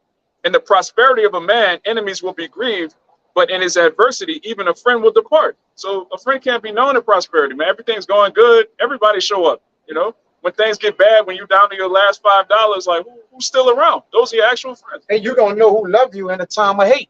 Because see, hate coming. That time from the world of different people and the time of hate. That's when we're gonna find out who loves us according to the love of brothers. All of us, right? All of us fall under that ride. All right, there ain't no man over it. We all fall under that banner. In the time of hate, we're gonna find out who loves us. And Yahweh Shai gonna love us, man. Yahweh Shai and the men that love the appearance of him, right? And that's in the same spirit. You gotta do. Yeah. I want to make a point too, like, cause we had friends of the world that day. All we did was just have fun. You know what I'm saying? We just you know what I'm saying, trying to get these chicks, parties and all that shit. But in the day, like as soon as like as you get older and shit like that, hey, this just start to mature. You know what I'm saying? And then like it start to dissolve, like it go away. You grow apart from family members and friends and shit like that, man. And this truth make it happen too. Girl, we around that nigga wear a dress on the corner. And preacher man, they talk shit, bro. I mean, but just in life sometimes you just grow apart. I got or had a so-called friend. I'm like, goddamn, a nigga, you still acting like 2006 when we was in high school. You 30 something now, you still acting the same way. But the truth brings forth the acts for maturity too. All right, just as somewhere in life there's a process where it has a click. You have to start bringing forward responsibility, whether that's with a woman or a child or even with yourself. All right, because like I always say, a way how a man conduct himself and he takes care of himself and the things around him shows for what he is, man. You can groom yourself. You can have nice, decent clothes on. Your car can be clean, look good. That shows how your mind is. But when you're around here looking like Blanka from Street Fighter, something wrong, man. Go ahead. This is Sirach chapter 19. I'm gonna start at 29. A man may be known by his look, and one that hath understanding by his countenance when thou meetest him. Yeah. Nice, presentable. You know what I'm saying? You look good, you smell good, you decent. Hey, man, all those things come in account. But when you see a man, Jake don't even got pants, jeans for himself, man. Something wrong. Huh? With no pockets on him. And the Lord, with the point you're making, is a great point, analogy, and example of that. The men of the Lord even take care of their beasts, y'all can know. Yeah. And beasts are not men and people. Yeah, you shouldn't go. Brothers shouldn't go by your house and your dog got a hat rack, man. You can hang a fitty cap on them back hind legs where the butt at, man. Real show you just be the spinal cord, man. You know? So I can hear eat. Nah, man, take care of your shit, bro. If you take care of beasts, how much more yourself as a man? Like, men don't have dominion over the beast. So what he's saying is a perfect example, man. Take care of everything, man. You take care of your shit, man. Your car is like back in the ancient time you had a horse. That's your chariot. Your chariot, you gotta take care of that bitch, man. Until the missiles come, maybe, you know. Or you were able and fortunate to, to dip and dab through cars, cool. But take care of the bitches though, bro. Yeah. You might need to get the fuck out of here for a hurricane, though. Anything, man. Hey, brother, I'm stuck in Delaware. I might need you to come get me. Oh, brother, my tire's low. I'm gonna put some man in the tire. Like, but you may be you might be the only guy that's able to do it, but you gotta have things right though. Yeah, you can't treat yourself like shit, but then you say, I just treat the Lord like everything, man. But you don't have care of yourself. Even the Lord say, take care of yourself, man. You're his temple. You're his temple. You just, I'm gonna just defile myself, but I'm gonna make sure the Lord is just never polluted. Ain't what are you talking about, man? Right? Come on, bro. The kingdom of heaven is within you. Start acting like it, man. Bride of your house. You're the bride. If you see woman, and they haggard and they messed up, their hair is unkempt, they bust down, what that say about the man? You bugged out. It says adorn yourself for the marriage. Like, get ready to the marriage. And what a woman do? She spend the whole time away looking as beautiful as she could possibly look for the man for 2 minutes. You only walk down the aisle 2 minutes, then you say, I'm doing this good. That's bullshit. But I'm just generally, she spent the whole month or however long it took on what? Just beauty, just adorning herself. So if we the wife for Yahweh Shai or the groom, then we should be adorning ourselves, cleaning our temple up, all right, unpolluting ourselves, right, making ourselves pure and cleansing ourselves for the word, man, right, with the word, cleansing out, working on ourselves, man. Bodily exercise profited, but little, but it profited. But we exercise spiritually and start to level up spiritually. That's cleaning yourself up too, man, right? That's taking it up a notch. You got it, bro. Y'all got it. This Proverbs 31, which goes into being a virtuous woman. All right, we're supposed to be the bride of Yahushua. It says, Proverbs 31 and 23, her husband is known in the gates when he sitteth among the elders of the land. So you make your husband look good by looking good, man. All right, we're supposed to make Yahweh Bashem Yahushua look good by the way we conduct ourselves, the way we carry ourselves. We're Zion, man.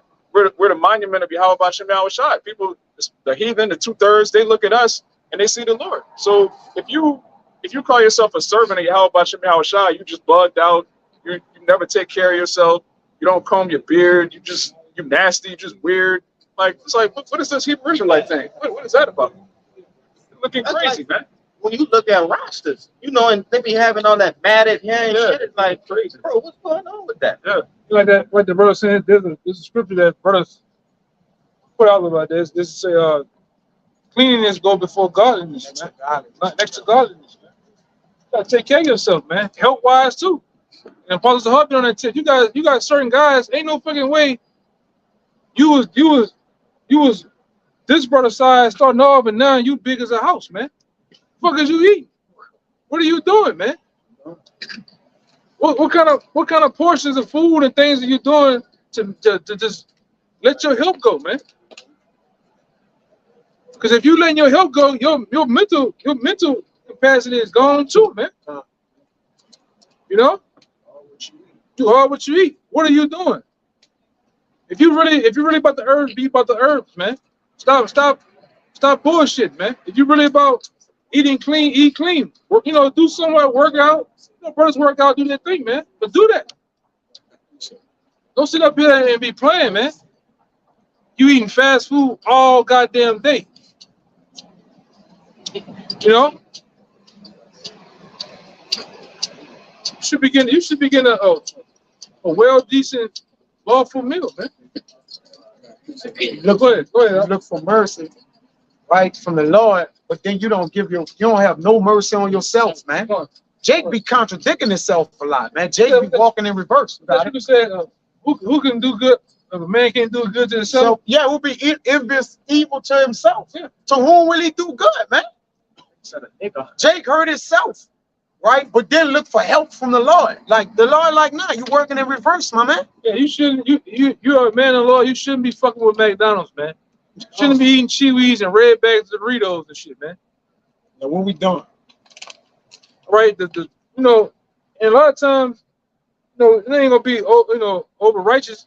You know, brother, eat a chip, but that chip ain't it's no life in that chip. You know, unless, you know, like I say, unless it has this is the amount of ingredients on it right here. Not a whole paragraph of Diromexic, Plastate. They gotta name that shit. You know, you gotta take all that shit into consideration. Now, you know, it's a lot of shit that we can't eat because of Esau doing. But hey, man, I'm gonna put forth my better foot towards it too, though. Yeah, you should be able to pronounce your food, Jake. If you're eating chemicals, diametric, poly, like what is that? Like what are you putting in your body, man? Some shit Esau made up. Then brother, hey brother, you don't want to eat that. No, brother, but you still going forward to try to eat the shit. You know, justify itself. Ain't no pork in it, brother. It ain't unlawful. Is it expedient? There's chemicals in it though, man. Is it expedient? The chemical is how you know it's not pork. Esau just named some shit, yellow 5, red 7, blue 6. It's swine, man. Brother, come to me and say, hey, brother, the orange juice got roach blood. I ain't drinking it though. I ain't drinking it no more, man. I'm gonna believe the brother, man. Yeah, fuck it. But brother, It's about the Nah, fuck all that, man. You know Jake do that shit though, right? Wait, try to be first in his own cause. Yeah. They say, but your brother come searching you out. There's a man that a brother that seemed just right in his own cause. But your brother search out, like, brother, it got red, it got brother, we been eating it. I saw Apostle Tar eating. What are you talking about, brother? It's just Jacob just say something like, man, Apostle just so yeah, he ate it. What are you talking about, man? Jake had that Apostle Tahar said, you ain't up there in New York, brother. You know what I'm saying? You don't even understand what the apostle said. Yeah. You just taking on your own preconceived notion to what you trying to justify your the situation, man. Because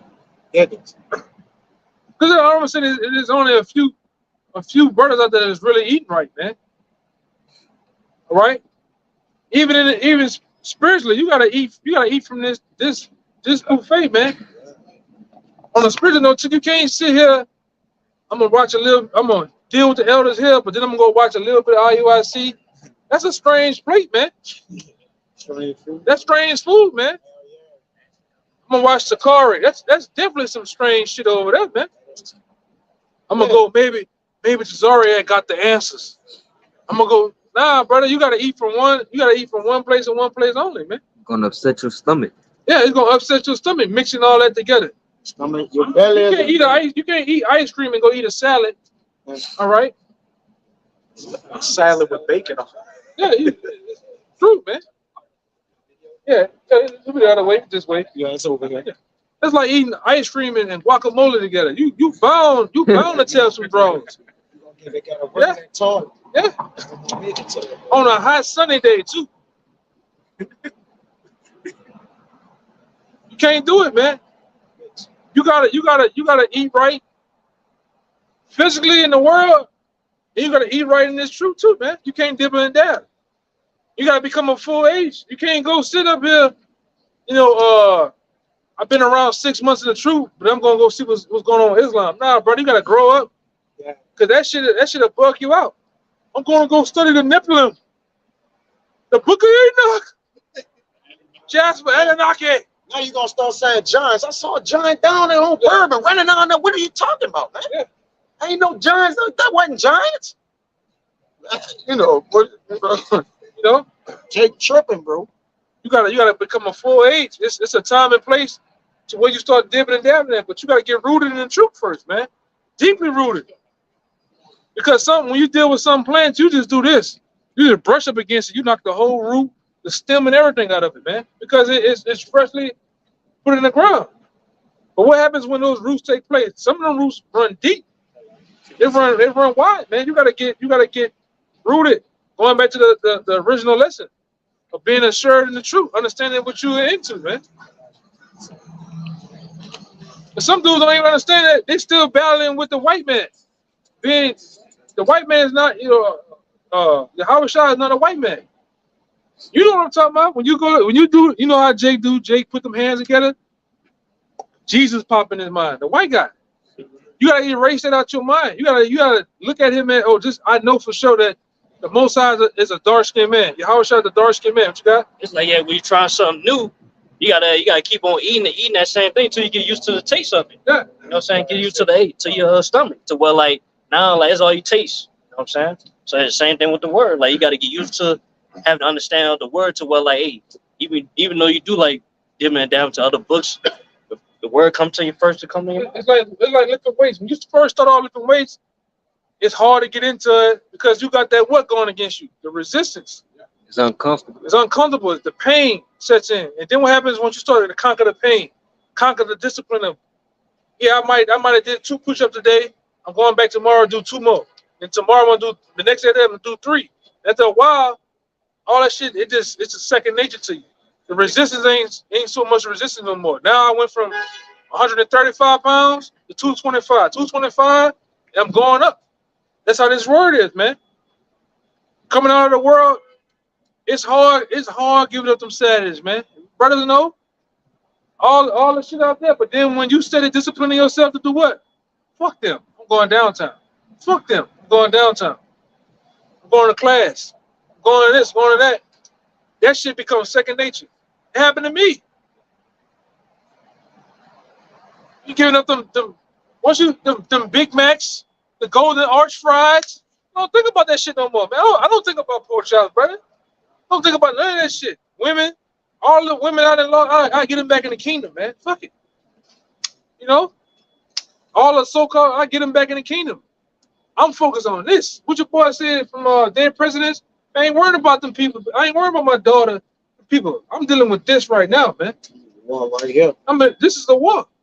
I'm at war with myself. Get those urges and hey man, we men. We men, man. Jake, hey man, even man, JB want to slay that ice cream, man. Fuck, I ain't lying. Jake be want to swing that thing. Jake want to shoot the club, a couple clubs up. And I ain't talking about hey, I'm talking about boxes. All right, but you gotta control yourself with that. You know, it's a time and place for that, man. But you gotta it's the discipline. No, but go ahead. Got something.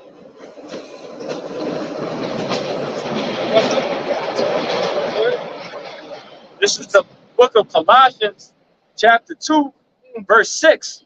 It says, as ye have therefore received of Mashiach Yahushua the Lord. So, holding it down. go ahead. That's good, the spirit, brother. That's crazy. This is the book of Colossians, chapter 2, verse 6.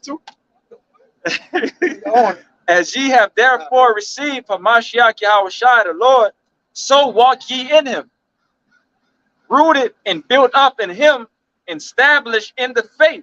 Rooted in him. To be rooted, get the word rooted. Just see what rooted say, man. You gotta be rooted. Just like any one of these trees that we see. In order for that tree to grow, it has to first take a root to what? Fertile ground. The foundation of the first foundation of the plant is the what? The ground, the soil that it is in, man. Then it starts to do what? Take a root, and it gets bigger and bigger and bigger, man. All right. That brother experienced the process a lot of rooting it, digging up and putting on seed. Like that, so that brother know the rigorous work it take. What must happen so it can be established. The establishment of something is a process. It don't just pop up and pop out. Sometimes you gotta pluck up way more than what you have to do to actually putting it in. You'll do crucial work to just put it in, right? And then covering it up and let it grow up, man. You got it, bro. Yeah, like today, I was with the owner's son. He said, man, I want to go see how this particular tree I put in how it look. He said, damn, it's big. He said that thing was like this big when he put it in 3 years ago. Now it's big as that goddamn pole, man. Yeah. It's almost tall as that pole.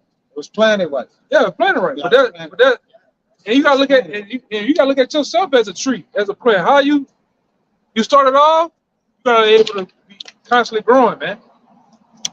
Constantly getting bigger and bigger and bigger. Right? Go ahead. What that word rooted say? I'm gonna get to read it again. I'm gonna get back. That is the word rooted in that Colossians the brother's reading, and it's G4492. Rezo, and it reads, it's the outline of biblical usage, to cause to strike root, to strengthen with roots, to render firm, to fix, to establish. It says, cause a person or thing to be thoroughly grounded. What's that definition? Strong's Or the definition. lexicon. It just says to root. The Strong's definition. I'm about to look at the lexicon. That's the anchor. It's in Yahushua. It's the anchor to our soul, man. We was actually started, rooted up, planted by Yahushua. What Paul said, Apollo's watering, and Paul planted, but Yahweh, he gave the increase. He likened the midnight to plants. Yeah, by the rivers of water. Well, I got the You got the spirit going, guys. yes. It's the book of Psalms, chapter 1. Start at the top. It says, blessed is the man that walketh not in the counsel of the ungodly, hanging around niggas, being around people that are still in the world, nor standeth in the way of sinners, nor sitteth in the seat of the scornful, which that's these other camps, they're scorners, man. They hate the apostles, they hate the true breakdown of the scriptures. You're sitting with wicked men, you're watching this person, you're getting defiled. It says, but his delight is in the law of Yahweh, and in his law doth he meditate day and night, right? Meditating on the precepts, studying. It says, this is the point right here, verse 3.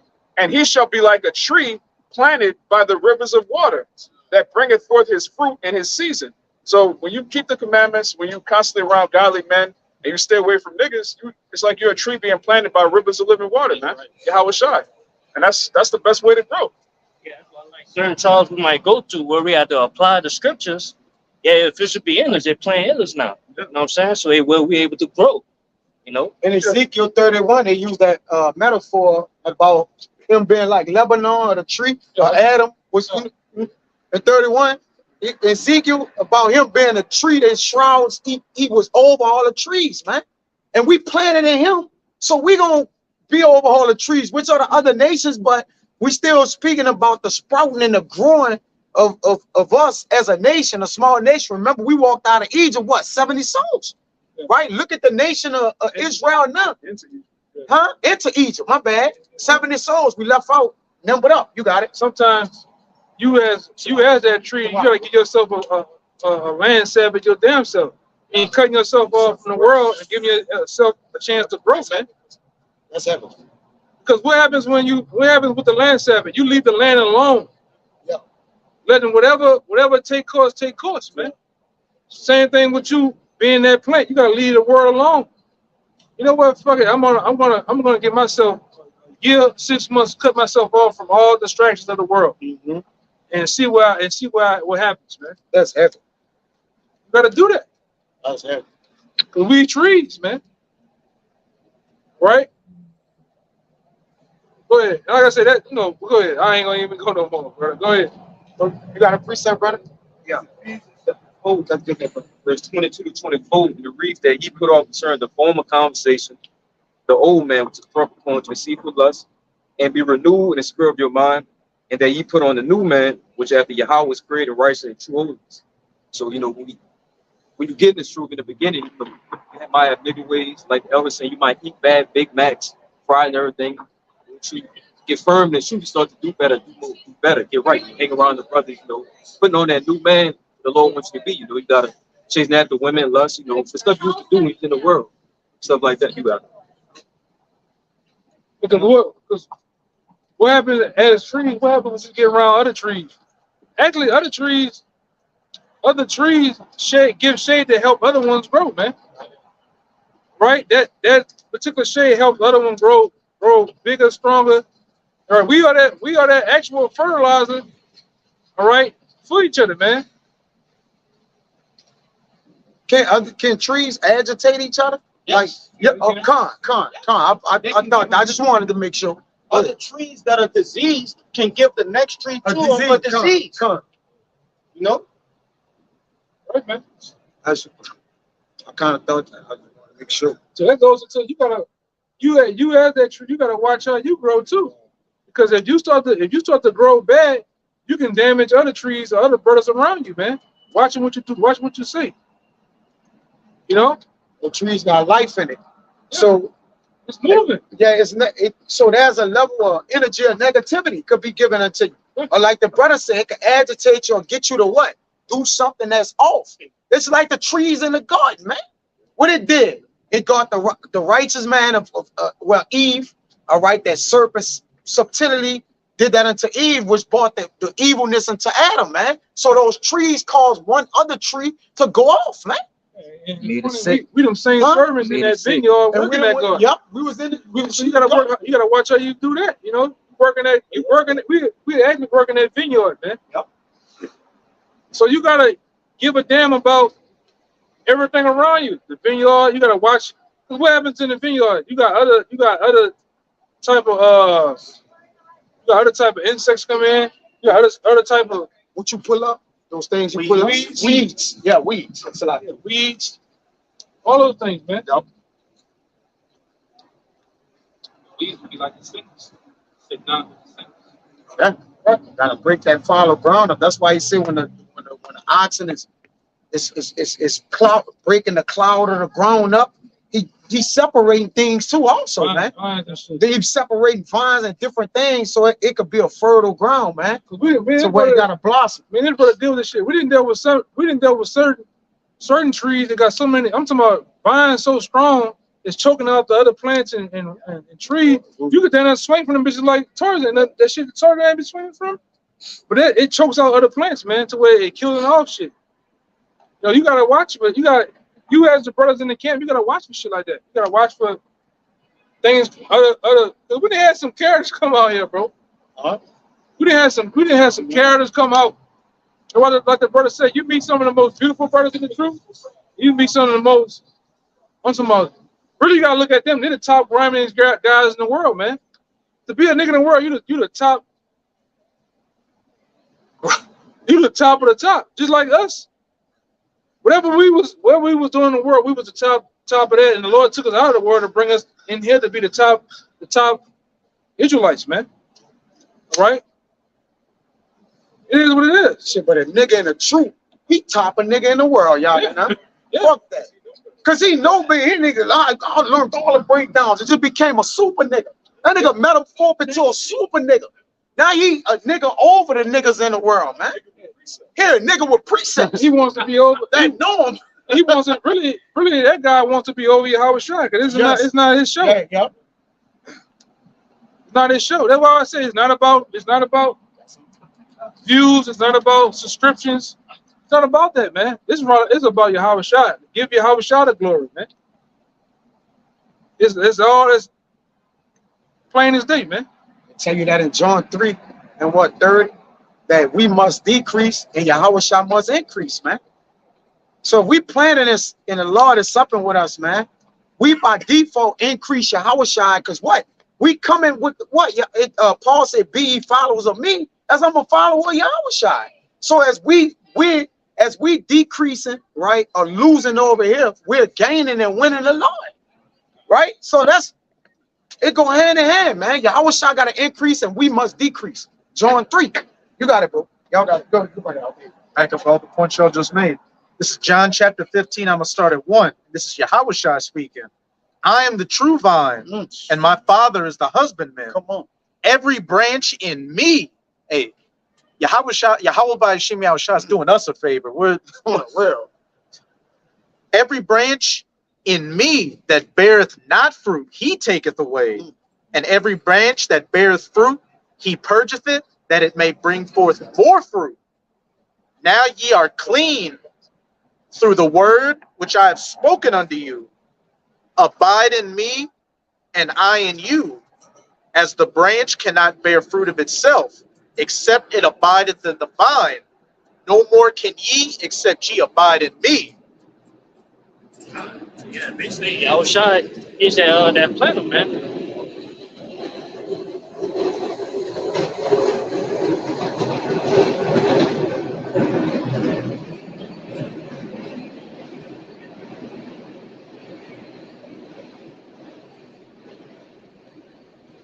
Yeah, basically, Yahweh Shai is that planet, man. That's planting us, to his word. Be a man of the Lord. You know what I'm saying? Because the only way you're going to be planted is that you have the word in you.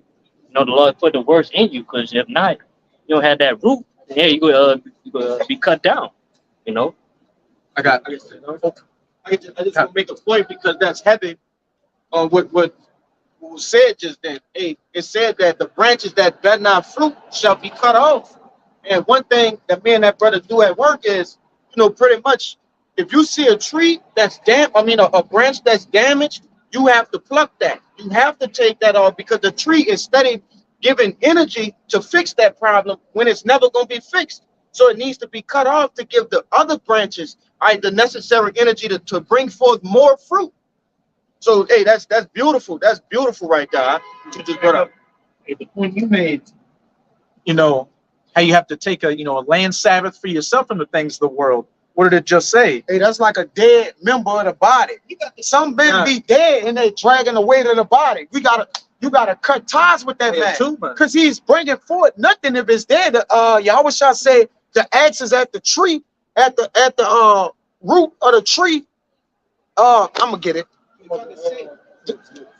Tree that bear no fruit for 3 years. Yeah, the axe is at it. Meaning what? It gotta be hacked off, man. It ain't bearing nothing. So even though Yahushua gave it time to grow, he was like, look, we'll come back and see what it do. But then if it don't, the axe is at the tree, man. It gotta be what? Cut off. It's dead weight. One of the things, you know, with men coming in the truth, a lot of guys coming from the world, a lot of guys, like I brought up earlier, is stingy. Now, if you came in the truth and brother seen that you was stingy on year 5, year 6, year 7, you shouldn't still be stingy. Be stingy, brother. Yeah, like come on. You tell me you still on that type of time? Fuck it. Motherfucker ain't calling me. I ain't calling them. Motherfucker ain't like you shouldn't even be thinking like that, man. I got the precept. You shouldn't be thinking like that at year 6, year 7, year 8. It should be second nature. I'm gonna holler to see how the brother doing. Hey brother, hey, hey, you ain't gotta pay for that, brother. Yeah. You offering, man. Because I'm gonna tell you, the Lord tell you that giving alms, giving some type of help, that's more important than anything, man. The multitude of sin. And it delivered from that. Yeah. Come on, come. It's okay. This what I had mentioned. This Matthew 3:8. Bring forth therefore fruits, meet for repentance. 10 is the point. And now also the axe is laid unto the root of the trees. Therefore every tree which bringeth not forth good fruit is hewn down and cast into the fire. What gets you out of here? The spirit. The spirit get you out of here, man. You ain't right. The fruits of the spirit too, which is love, peace, kindness, right? Charity. Wait a minute of the Lord, man. Yeah. If you ain't bringing forth that, you gotta go, man. You gotta go. And like I said, Yahweh trying to shout the spirit get you out of the way, man, every time. Yeah. You can't hide from it, man. Yeah, you can't basically with closed production. If something producing, you can't hold it back. You ever notice that? Man, we got the business. It's gaining more and more, steam. And you just can't even hold the production back. Unless you take everything off the shelf and close the business. Other than that, production it overflows. I learned that from oil and gas and manufacturing. If you that guy, if you're in station 3 holding up, checking your own good time, you're going to take piss breaks, you fuck up the whole line. The process, yeah. You fuck up shipping, receiving. You mess up a whole what it said, supply chain of things, man. Yeah. And it happens the same way. You taking vacation when you're supposed to be in class, but you're taking vacations with the boo for X amount of time. But then when it come down to year 6, year 7, when you're supposed to be on a level to teach other men, but you ain't got it though, man. Hey man, something wrong. Something wrong, man. You gotta get to the point where you're growing, man. This is a growth process where you're never stagnant. Water, the scripture is compared to water. Water is always flowing, man. Even though on top it looks calm, underneath it's doing what? It's moving. It's moving. Yeah. It's never current. It's never stagnant, man. Even when the Lord said he leading me behind still waters, when you go that word still, it's peaceable. Yeah. So peaceable water have a flow. That's why we're like the Lord liking us into water. Right. Right. We always moving. That's why it says in Acts 17 that in him we live, move, and have our being. Anything that's alive is moving. Yeah. It got life, brother. Trees got life to it. It's moving. Them trees is moving. The atmosphere is moving, man. The atmosphere is alive. Like Jake said, the heavens is what? It's producing. Birds, the earth is alive. The land is growing. Under it is fire, not hellfire. All right, as it says in Job. It coming out of it bread. Yeah, it's producing food. It's the spirit of it. Yup. Everything that brings forth movement has life to it, man. It's a spirit, man. The day in itself is likened it to a spirit in itself, man. Mm-hmm. Right? You look at water. Water moves. Water has a. That's why we went into that thing about the music and how the music shakes the shift. It shifts the frequency of the water, man. If you say that's a good point that he made, he said a day moves. right? It says it's a rock that one day excel at another. So it's moving, man. There's a spirit in the days, man. Everything that's supposed to happen and within this day happens. If the nigga supposed to get into a car wreck, he gonna get into a car wreck. All right? It's the spirit. The spirit. That's the spirit of the Lord's total creation, man.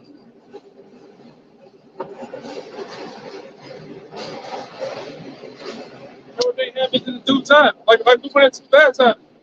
If it's on February, what it is, March the 2nd, 2024, if you supposed to come into the truth today, you're gonna come into the truth, man. And so how the Lord liking it, man. And you're gonna move and elevate and develop. You're gonna move, man. You can't get in here like the brother said and be like, okay, you come from that side to over here, and you be like, hey, I'm made, I'm good. Oh no, it's time to really level up now. I always tell Jake, come over. It's just not starting. You gotta just have a like, I'm just starting, I'm just getting at it spirit. And Jake, who a rookie, you got more drilling in as a rookie than anything, right? So if you keep a rookie mentality, man, you're gonna always play hard. All right, you're gonna always go hard. How hard a rookie going? He gotta establish himself. Right? So same in the truth. Treat every day like it's your first day. And then the drilling of a rookie. Hey, I didn't see even at this one particular guy, like, you know how Jake be on that first day, there's one guy named Roach, he'll down there knock you down trying to pick up some shit. He gonna kill you, trying to kill you. I got it, you know, but he treating it like it's his first day. You know, on the first day you being watched, you know, like how your attendance is and everything. You gotta keep that same energy though, man. You can't get to, because you got a lot of dudes, man, they get to year 7, year 8, now you can place it. You got the big head, like you hey man, you're not a 35-year veteran, man. All right? Fuck you can't take off. You gotta go harder. Because every year it's like what that old video game is when you remember that video game with the airplane you shooting all day? Galaga. You stage it to Galaga. At the end stage, you fight this big ass ship or monster. Hey man, we into that. My bad, I'm hitting the brother. But you gotta get to that stage. You gotta understand every year them demons are getting more powerful, more what the scripture says. There's more much heaviness, more sorrow. Much wisdom brings much much wisdom bringing forth much sorrow. So every year, every other couple of months, them demons are growing more, man. We good, right? You gotta understand there's stages, there's levels to this, man. Each year that you surpass, you got more heavier demons that are gonna take you. They're gonna be more powerful than stage 1, year 1. It's like, going with the plane analogy. When a plane gets more vibrant and grows more fruit, more bugs and more weeds and things are attached to it to try to take it down and eat it. Yeah. It might start off at insects. You got rodents, mammals. These things can cause serious damage. But I had a precept to back up what you were saying. It's the book of Sirach, chapter 7 and verse 15. It reads, "Hate not laborious work, neither husbandry, which the Most High hath ordained." And is this not the husbandry, the laborious work that the Lord hath ordained? And you say, hate it not, man. So, take on this hard work, these tasks that the Lord has given us with good cheer. Okay? Hey, we got a reward for it coming. Lord willing, we amongst that reward. What you got? Double honor to the apostles, man, because look how they critique and groom their vineyard, which come through us. Then we took for it, got in the vineyard and did what? Come for a job. It shows that the different men that's on the level to where we sprung from that, they come forward. You brothers show you that we give a fuck. The way how we critique you brothers, or we detail oriented, man. Like you look at Apostle Tahar, he's particular about things, man. Right, but when you look on the video, you see brothers when you got the vocabs and these different guys come up, they get demolished, man. But it shows you how the time brothers and put it into you brothers, man. The way y'all on the level, taking time out for breakdowns Lessons. Shit. Yeah. It shows you, man, the time that the apostles put into to different men, man. 'Cause like, I'm gonna say it, man. The hell with it. These other camps ain't dealing with us on a level as far as this knowledge, man. It's night and day. It's straight up night and day when it comes to us as far as this knowledge, looking into different things, bringing forth information. And like I said, all praises to Yahweh Shem Shai, man. Double honors to the elders for that, man. The putting in, and like I say, the different elders of these camps. Because like I said, when I watch videos of the LA camp, you can see that elder, all right, the head of that camp, you can tell he put time into those men, because how those men conduct themselves, right? How those men bring forth precepts and lessons and scriptures on the block, man. The brothers in Dallas, the brothers in Florida, all over, man. You know, the brother down in Atlanta. All right, it's a lot come with that, man. And then those men that's there, they get applied to having certain tasks and things they do. Then they grow in a way, and it brings forth you brothers, man. And everything has to be locked tight, strong too, man. So it's a process, man. Some guys don't trust you gotta trust the process, man. The process sometimes calls for what? Getting rebuked, calls for what? Cut things off, man. Discipline. You know, another thing comes with this, and this comes from the brother Ariella. You gotta understand, being on that side, a lot of times you gotta want yourself to be vulnerable, man. And sometimes you get hurt being vulnerable. You put yourself out there, hey brother, you know, it is what it is, man. But go ahead.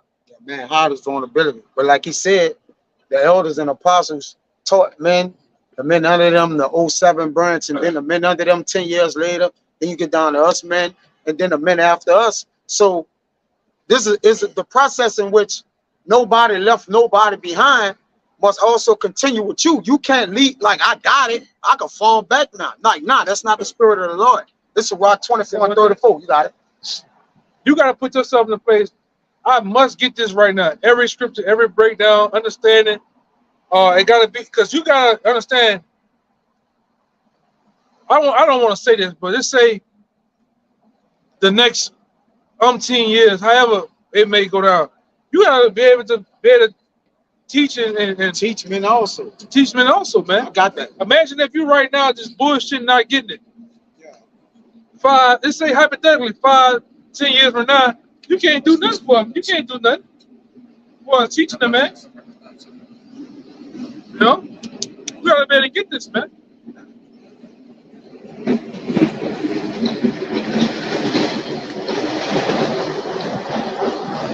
So Rock 24 and 34.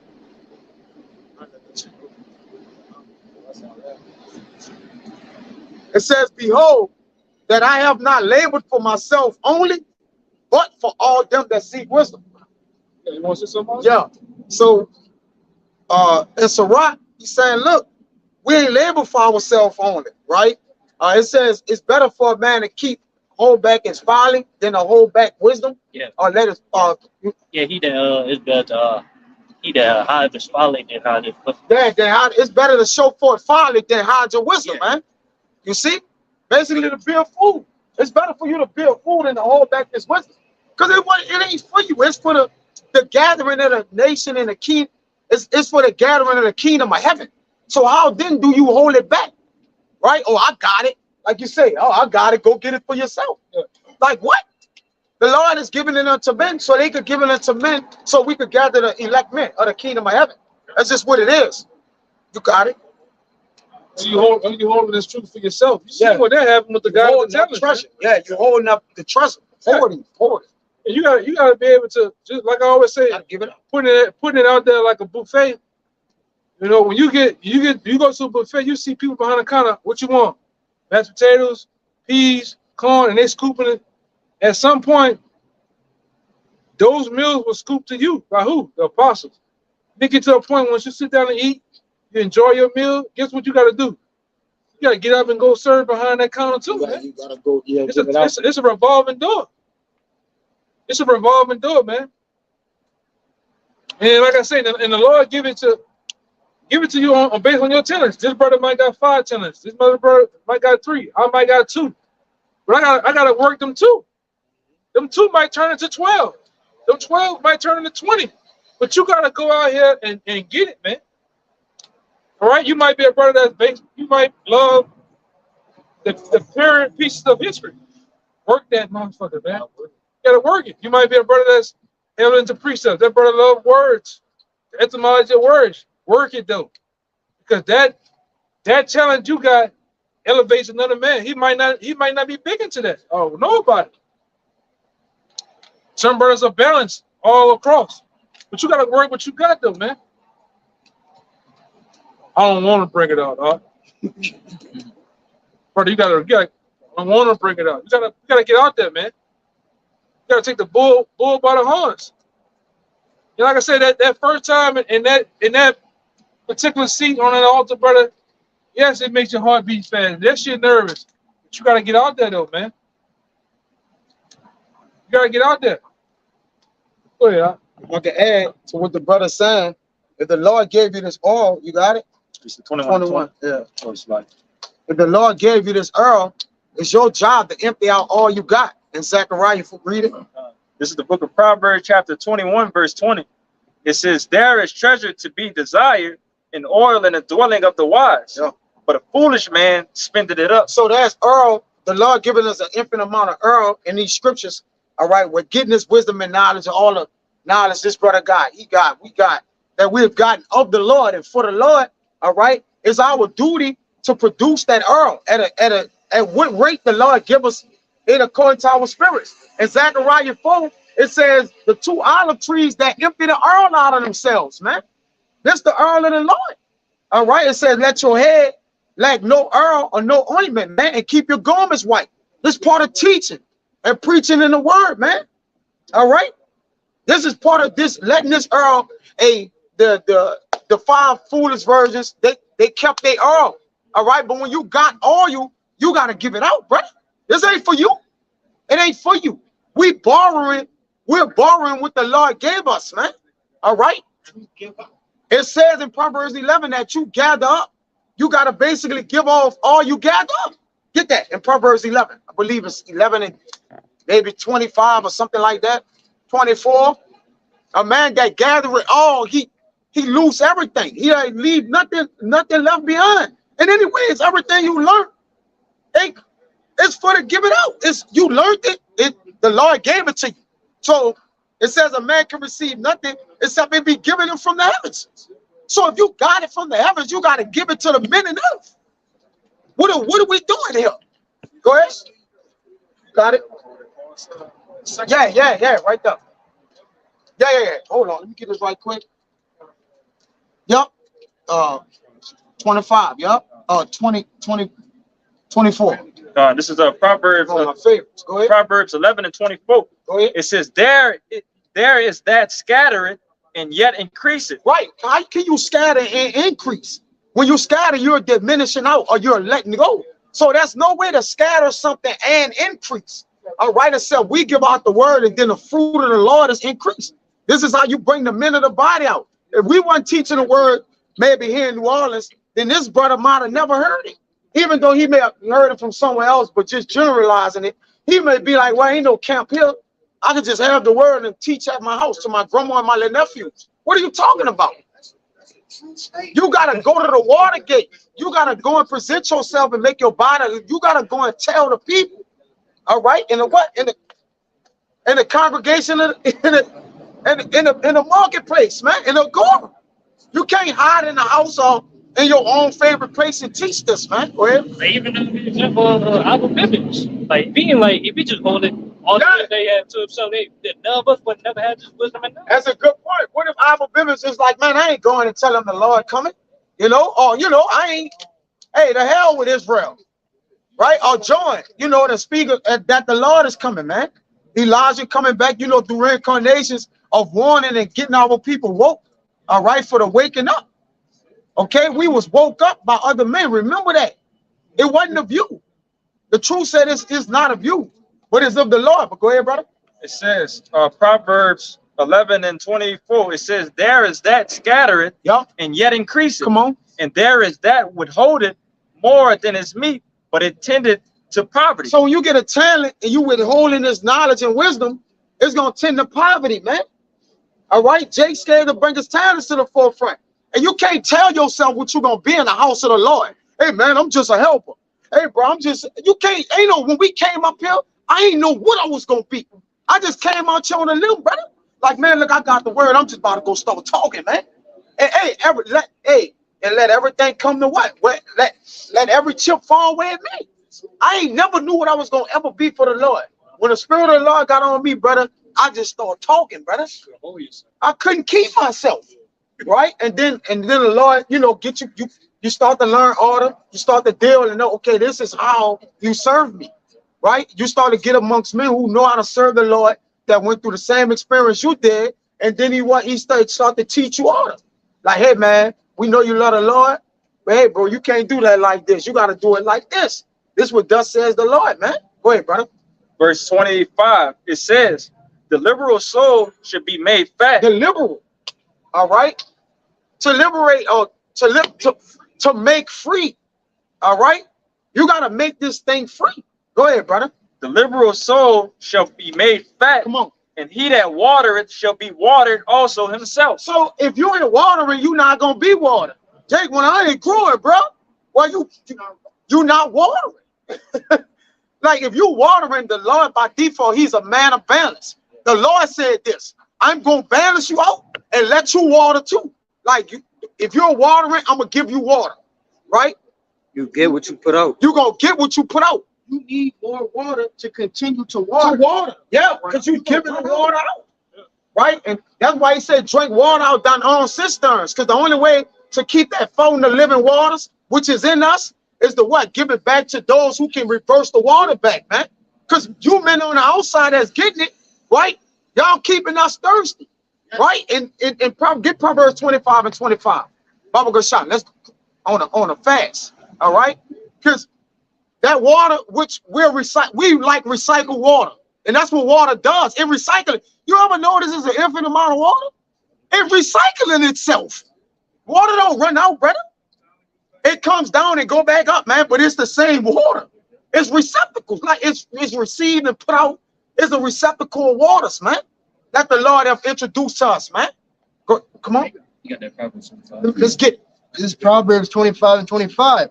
As cold waters to a thirsty soul, so is good news from a far country. So this cold water is to thirsty souls. Who we giving the water on? To the men that's thirsty, right? And then at what? The more a man asks about this water, right? That shows you the thirstiness in which he want to get watered, where would he want to get watered, and that's going to make you have to water. We at the pastors, we don't get tired of answering questions about the Lord. Brother call me up. Hey, what's this? I got to explain to him my belief. Look, brother, this is what it is according to this precept, that precept, this here, a little here, this over here, a little part of history, a book, this, that. All right? That's part of watering the plants of the Lord, man. And some plants are not easily watered. You got to put more abundant water on it. Some plants you pour water on and he's watered for a while. Some plants you got to keep going, right? Keep you steady. I got to get him a lot today, right? He may require more water, man. And that's how the men of the Lord are. Some men don't just take the water right away and be watered. They got to get a little more and a little more and a little more, but they're leveling up. Go ahead.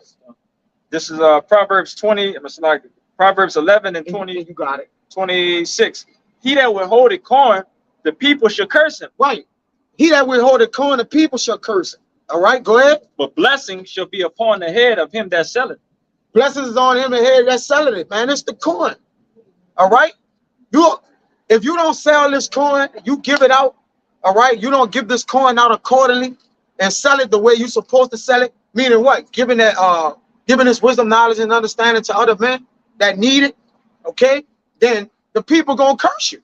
You're gonna be a cursed thing, and the Lord gonna allow those people to curse you, man. Or curse you. Go ahead, brother. They got one more? One more verse. They got one more verse, got it. It says everything that you just said. Tom. He that diligently seeketh good procureth favor, but he that seeketh mischief, it shall come unto him. Right. So read it again, Salaki, brother. Proverbs 11:27. He that diligently seeketh good. Right. So what's the seeking of this good? This is the work of the Lord in order introducing you to what? Like you're introducing yourself to what? I want to get and know the Lord more and more. All right. Only the Lord is good. So the more you seek this, you're seeking the good one. Yep. This is how you find good, or you procure the favor of good. It's to seek for good. Right. That's it. Go ahead, brother. It says, he that diligently seeketh good procureth favor. He procured favor, meaning what? He bring unto him favor. We seek good. So the Lord give us favor in things, maybe jobs or whatever, whatever it is we may need, but ultimately fruits of the spirit, faith, patience, brotherly love. The Lord start to give you that. Because when he got favor on you, the Lord going to give you blessings, bro. That's how the Lord show you got favor on you. He give you blessings. Go ahead, brother. But he that seeketh mischief, and not worldly blessings like a fucking phantom or book all the women with the big hat on the front row. All right, a big house with a boat in it. Nah, it's what needed for you to continue to water it in his garden, brother. Go ahead. It says, but he that seeketh mischief, it shall come unto him. So that's what you're gonna get, right? It's like the man said with the electricity, the dude that was on the block. Yeah, you're gonna get polarity. Whatever goes around, it's gonna come back. Man, stop that, man. We seeking this right here, man. All right, and good is coming unto us. You gotta go. Backing up what the brother was saying, the more you water, the more you become watered, man. That's with anything in the world. You don't really know something fully until you start teaching it. That's a whole nother level of knowledge. Because to be able to do something is not the same as being able to explain to somebody else. Because different people, they view things differently, they learn differently. They might ask you a question a different kind of way that you're not used to explaining it. That causes you to get on a higher level of teaching, man. This is 2 Timothy 2, starting at the top. Thou therefore, my son, be strong in the grace that is in Hamashiach Yahushua, and the things that thou hast heard of me among many witnesses, the same commit thou to faithful men who shall be able to teach others also. So it's a commandment. You have to be able to teach men that are able to teach men, man. You got camps, so-called camps, that have 10,000 men and 5 teachers. You got the same 5 teachers from 2014, they still teaching, and the rest of the men are just like, they got the boots, the fringes, they just standing there like this, man. An army of dead bones, man. We actually teach men who are able to teach others also. All right, if you're in the truth 5 years, you shouldn't have to call a brother to break down John 3:16. You should be able to explain that to yourself. All right, when you actually know the truth, you're able to explain it in your own words. That's why the scripture says, as the brother brought out earlier, let every man be fully persuaded in his own mind. You got to be able to explain the truth in your own mind. Or you might hear a brother say something, you might hear one of the apostles say something, but you never really looked up the scripture. You just parroting what you heard. Right. But then once you dig deeper, it's like you can explain it in your own words. Right. That's a deeper level, man. No,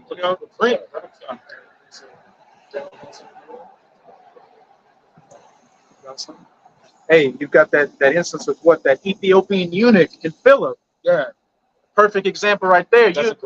When this precept, when you read this precept, you gotta, the first thought that comes to your mind, how would I react to this situation? That's your answer. You're either, oh, I'm apt to teach it, or what would I tell him? And if you're in that spirit, then hey, there's a problem. But this is Acts chapter 8. I'm gonna just read 30 to 31. And Philip ran thither to him. So he saw that he was reading the scriptures, and he wanted to inquire what he knew what he was reading, because what? He had the answers to answer. And Philip ran thither to him and heard him read the prophet Isaiah and said, understandest thou what thou readest? Verse 31. And he said, how can I, except some man should guide me? Mm-hmm. And he desired Philip that he would come up and sit with him. Hey, Philip supped with him, broke it down to him. And that's ultimately, what the elder brother, the brother Kaya, what the brothers have been going into. You need to, the more you grow in this thing, the more you should be apt to teach. You should be, 5, 6, 7 years in, and a question comes up about, let's say, the virgin birth or something like that. and you're just the Jeopardy music comes up. You got to be able to break it down and, you know, add on, you know, bring forth more good fruit, not that rotten fruit. And the only people that's going to be able to teach this is chiefly the prophets and the men of the Lord that's going to teach it right. All right. And those men who got the spirit. Everybody ain't teachers. That's why the Lord said, I'm going to give you pastors according to my heart. That shall feed you with wisdom, knowledge, and understanding. You got a lot of people teaching out here, but there's only a small remnant of men that's teaching it right. Right? There's a lot of things like, oh, you know, what about that man? He sound good. What about Farrakhan? What about, you know, this man over here? Nah, man. It's about the men who teach it right. It's not about teaching. It's about teaching right. Until Jake understand that, Jake ain't gonna never learn to teach, man. There's levels to this. It's levels to serving the Lord and what you teaching for the Lord. That's why the men are cherry picked, which means picked selfishly by the Lord. They're hand-picked or cherry picked, meaning the Lord selfishly picked them from the beginning to teach his word, man. Everybody ain't teaching this right. So if you're attached to something that's attached to a doctrine or something that's not of the right way of the Lord, all right, you're going to die. Right? You gonna die. This is life. Go ahead, brother. I was just to back up that point. Hey, and you're gonna know who the right teachers are by their fruit. By their fruit. By, you know, and we can clearly see that our apostles and elders, hey, they're those that are apt to teach because they're bringing forth good fruit. But those that aren't, we see what they hate the apostles. They say, oh, the writings of Paul aren't biblical. Or you're telling people that humans aren't supposed to drink water. Are you ain't? Let me let this pass. I got you, Kalaya. Hey, that got demons on it. This had demons on it way back in 70 something. 1970, it's been had demons. But I don't know, that just got demons on it. But a man who I lost my train of thought. Oh, go ahead, all right. You got it. Yeah, I want the scripture. Oh, I got it. You got it. I got it back. All the men not teaching at all. Yeah. They didn't basically say, oh, I done taught enough. If you want me to continue teaching, send me 99, 95 for the rest of it. What are you talking about?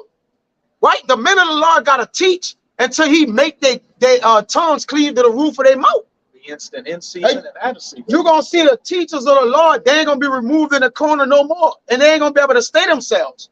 They're going to have to do it. Our apostles and elders still standing out there longer than men who are 20 years old, teaching, going 4 and 5 hours every day, going off from week to week, then doing lessons every day. They're not telling us to go teach, right? And they're not being examples of it. They're leading by example.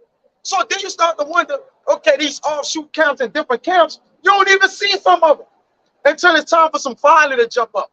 Or it's some, oh, the Passover coming, here you go, the sweater package with the book, your garment, $299 per person, man. What are you talking about, bro? Half off for the kids. So if I love the Lord, I can't even attend that. Because what if I ain't got no money? You got some brothers don't have money, they just got enough for what they got. They don't have the extra money to pay for the Passover. You gonna tell them they can't come to Passover and receive a blessing? What are we doing here? Hey, you know it's $399 to get in the Passover, $399. And you got men who got $39, but love the Lord. And the Lord, in valid terms, the Lord deal with that man. Right? Like this a man of the Lord. I got him right here. But I got him though. Right? You got men asking for $400 to attend a Passover, man. You don't even see some men teaching at all. No, I'm talking about nigga pop up gonna do nothing. Let them do it. Like, come on, man. What are we doing here, man? But like you said, you're gonna be an example until that which is coming forth or the fruit. Go ahead, brother. Yeah, just real quick to back you up. This Psalms 37 and 37. Mark the perfect man and behold the upright, for the end of that man is peace. And it's scriptures like this in the Bible, because you also got to mark those that cause what? Derision. You see? And division.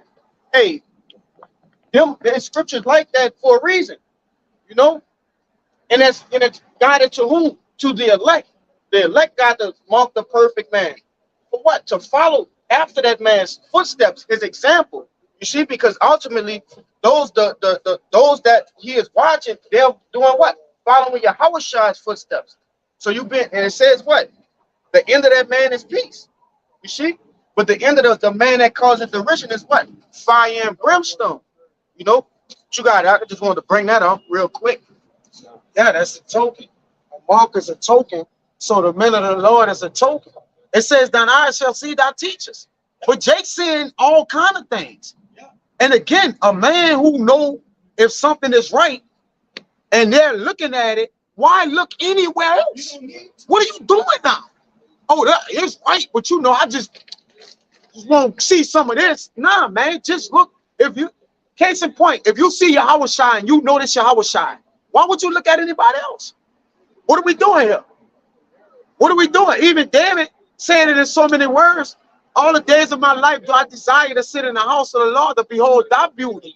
Well, this truth is a beauty unto us. So we look at those who teach the truth, that teach the complete beauty of the truth.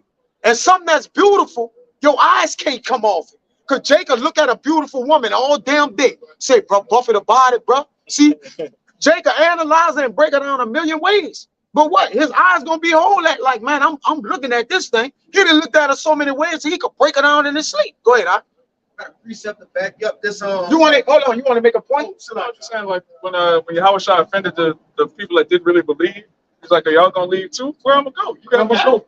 Where else I'm gonna go? Once you know something is the truth, ain't no other alternative." Yeah, where we going? We stuck at this. And then if so, that should have your mind at ease when they ask you what you believe in. Like, you gonna die? Like, what you gonna do? If I give up all this after doing all that, what I did it for? Right now, it's like, bro, the Lord gonna make it to where your faith gonna make all your decisions for you. Technically, that's what faith do. That's why it gotta precede a man. Your faith gotta go in front of you to protect you. Some can't protect you from behind you, brother. Everything is in front of you. Oh, Jay gotta understand that, man. Go ahead, huh? That got deep. It's the book of Proverbs chapter. It's the book of Proverbs chapter 13 and verse 25. It reads, "The righteous eateth to the satisfying of his soul, but the belly of the wicked shall want." Yeah, because their eyes is going all over the place. That means that the food in front of him is not sufficient unto him. You see, but for the righteous, it satisfies his soul. You see, he don't need nothing else to try to please him. He already pleased by the thing that's in front of him. You got it, huh? That's why we don't waver. We go cisterns and like, look, the apostles and the elders is the cisterns. Drink, brother. Drink, brother. Right? Because the branches are the fruit of those men. You're going to automatically drink from them. You're going to know the apostles and elders' fruits. If you're in Israel, you should know where the truth is at. It's evident. It get to the point the way things have become evident. What more do you need to see? Even though we believe the Lord do us a double whammy, he even show us the thing we supposed to believe in, man. Come on, bro. And Jake's still wavering with his belief, man. All right? It's so wicked that like there's no other option at this point now. It's just like the wickedness have even the wicked looking like, damn, we in the time of, you know, the Lord coming back, even though they don't believe, but it's that wicked that they have to say that to themselves. Yeah, gross darkness has covered the people, and the only beacon of light is the prophets. That's it. So if you in a dark sea and the prophets is the lighthouse, that one light gonna only be in one spot, but it's gonna be visible to bring you to the light. The ships in the ancient time they only followed the lighthouse light. They didn't have a compass or direction. They found where they needed to go according to what was stationed, man. And if the light ain't hitting you going out the way, if that light getting dimmer and dimmer and dimmer, you're what? You're fading away. All right, you're fading away from what you're supposed to be to. And that's what Jay do. Jay going to these other philosophies and doctrines, and it darken, it alienate their minds, man. Jake is still a Gentile in 2024. What are you doing, Jake? Jake's still black in 2024.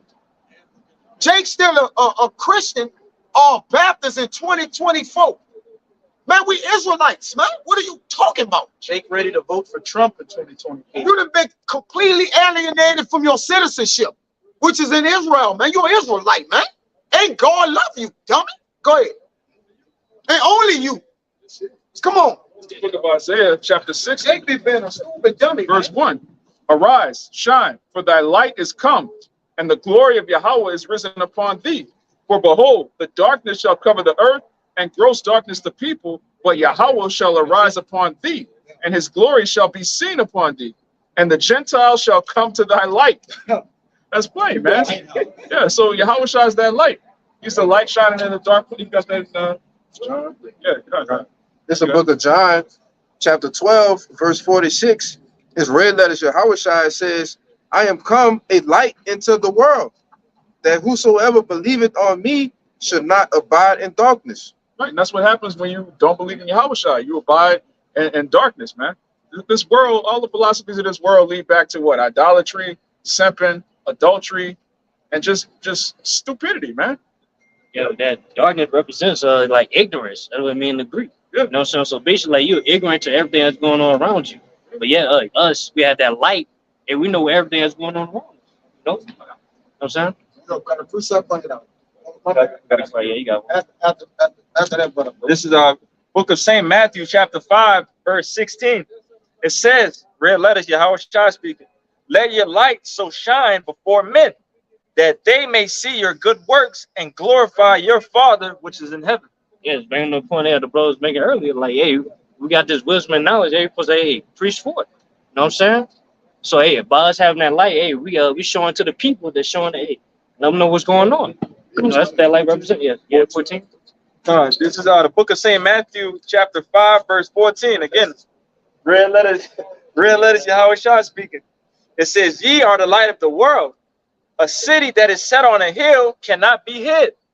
Yeah, like you cannot be hid. You know what I'm saying? By having that light. Because yeah, it's clearly, you can clearly see it. You know? You clearly see that hey, we are the light is where we know what's going on. Hey, we had the 100% truth. You know, it's plain to see. Verse 15, it says, neither do men light a candle and put it under a bushel, but on a candlestick, and it can give it light unto all that are in the house. Yeah, like if you got like a beautiful light, like say like, you know how Jake be having like all those Christmas lights, beautiful like Christmas lights and all that shit. They want to show it off to everybody. They want to show it to the whole block.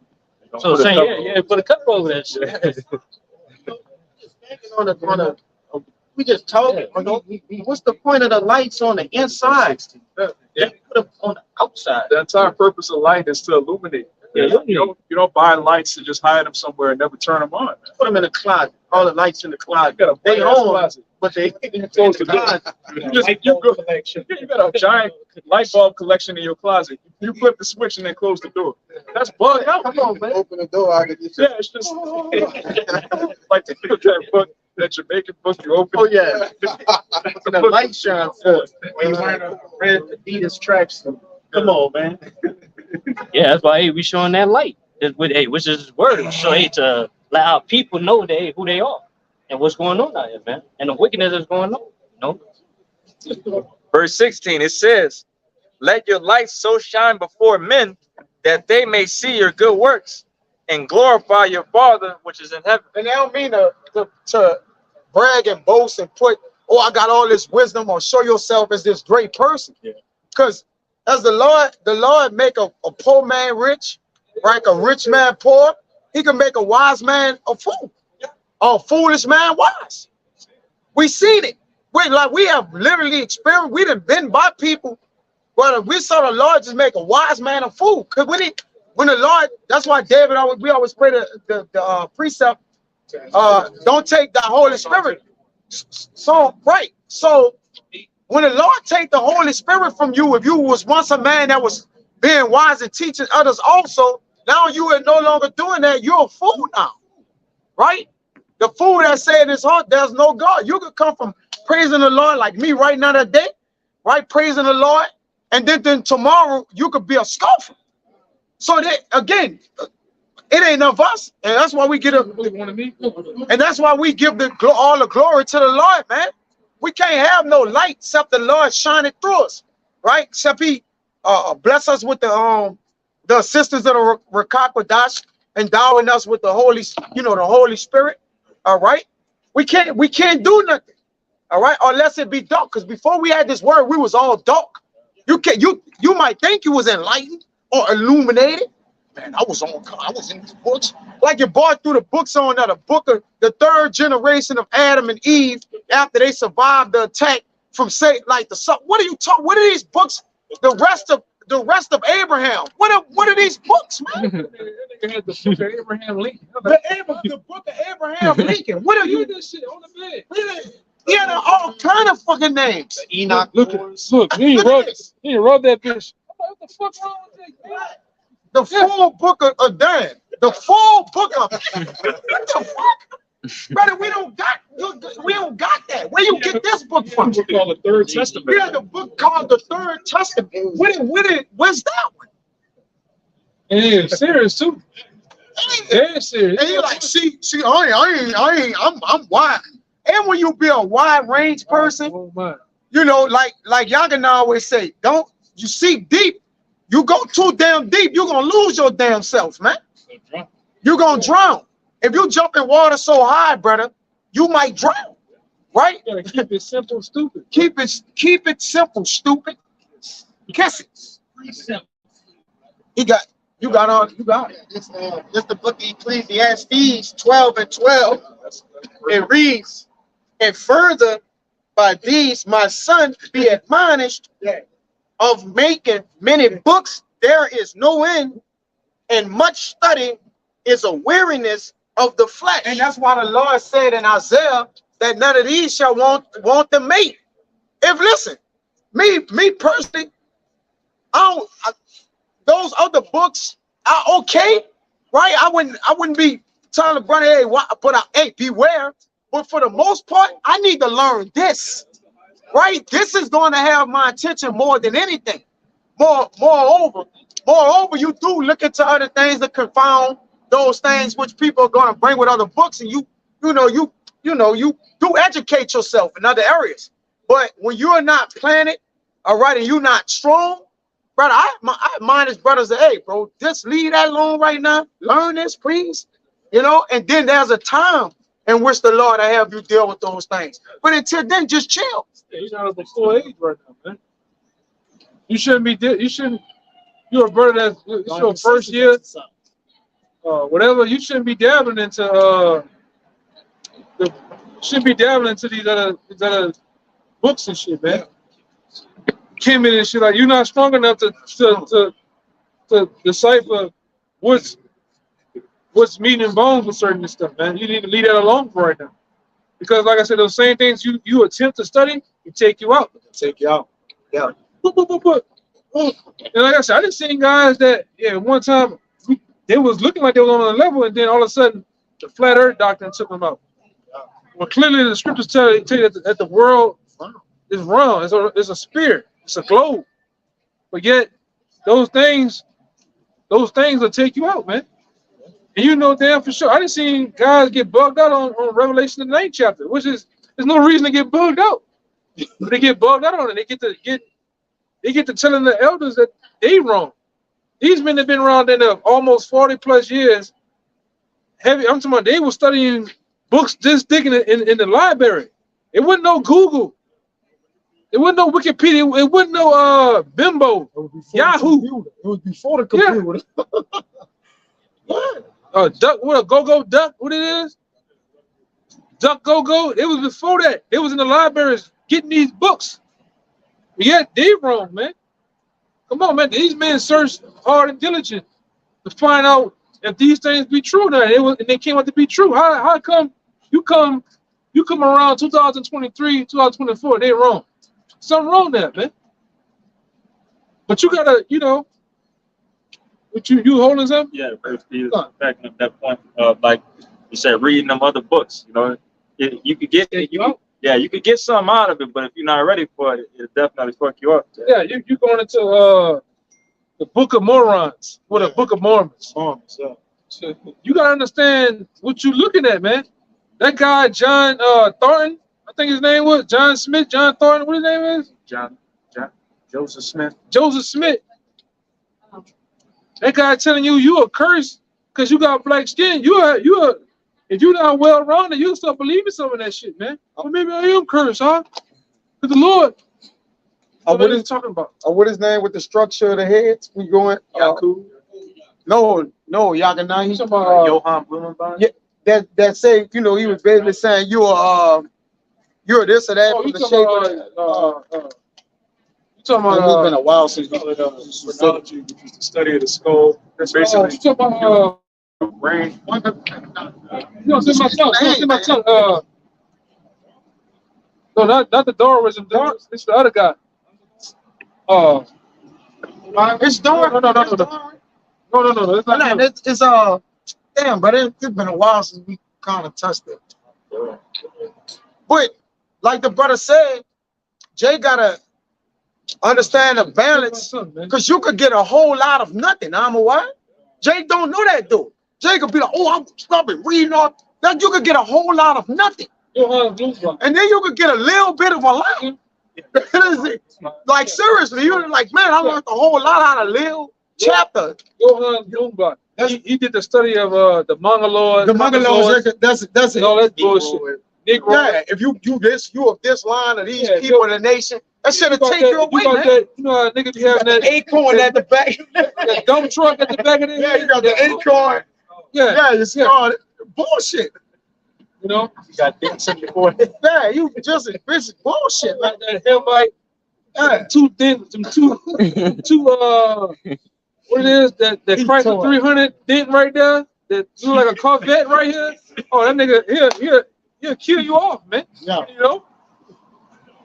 What is it? Johann Blumenbach, Darwinism. Yeah. Like you said, man, you gotta know what's good. That's why none shall want her mate. Just stick to the scriptures right now, man. All right, don't err off. All right. And tell you in wisdom of Solomon, don't err, don't go in the error of your life, man. Right? Jay calls error to come upon him. He calls himself the earth, according to the scriptures. And even in the Apocrypha, the scripture talks about not going into saying too high meaning, man. Right? Because Ezra tried to do that. And the angel checked him. Like, man, you need to just deal with things on the earth. Come back down to earth. Where you at? Yeah. Niggas want to deal with Kemet and the fire and the Yahoo, big brain nigga and all that, man. Fuck niggas, man. Niggas be trying to be too deep. Look at Polite. Polite was trying to be too deep and he went too deep. Cosmetic nut, like you're gonna say, oh Lord, it was cosmetic. Deep on a 7-year sentence. Now he's deep under the armpits of Chocolate Thunder. He grabbed you like this, or he grabbed you like this. Was it like this? Yeah. Or was it like this? Like, did he really grab you? Jake don't take that shit lightly too, that charge you on. In jail, like men like, nigga, I got a daughter, nigga, like Jake go at you for all you niggas out there ain't got a damn thing to say about it. Has it been quiet? Been quiet. The nigga conviction, man. I know my brother Polite's gonna get off. That nigga ain't get off that case, man. He made that little girl's mouth swollen. Yeah, man. But that's a whole nother note, He say, man, a mouthful. Oh my God. Yeah. I wonder if he using them big words in jail to them niggas who got all small words. Well, I won't see him do that in there. He gonna offend everybody. Yeah, Oswald Bates, the vernacular of the selecular, can find vernacular to reacular. Hey, them niggas in jail gonna bust the piss out of it, brother. They don't got no education in that bitch. They like, say, bro, stop saying all that shit, bro. And here we use little words like cat and dog and shit, man. We on a low vibration in here. They gonna say that nigga thingy everything. Like, man, nigga think, man, what the fuck out here, man? For real. They on a low vibration and then you gotta use words like cat and dog in there, nigga. Yeah, I want to see you use that shit with them Zopan, with them wild Haitians down there in Florida. The New York niggas, man, you ain't gonna survive in there. Uneducated niggas. Yeah. Use them highly educated word with some uneducated niggas. See where they're gonna beat the piss out. They're gonna throw you to the fires of heaven, man. Sit polite. Hey, sit polite. Yeah, What the vernacular, man? What the shit out here, man? Say polite, you play. But now, the gods of the pyramids, them niggas couldn't save you, man. Oh, real. He said the cause of the pyramids could save you. Couldn't save you, man. All right? Yeah, the afterlife, the gods of the afterlife. Yeah, all them Horus, them niggas, they should have better told the judge, move out the way. But they didn't, man. You know? Horus, what the other nigga name is? No, that's Horus, Osiris, Isis.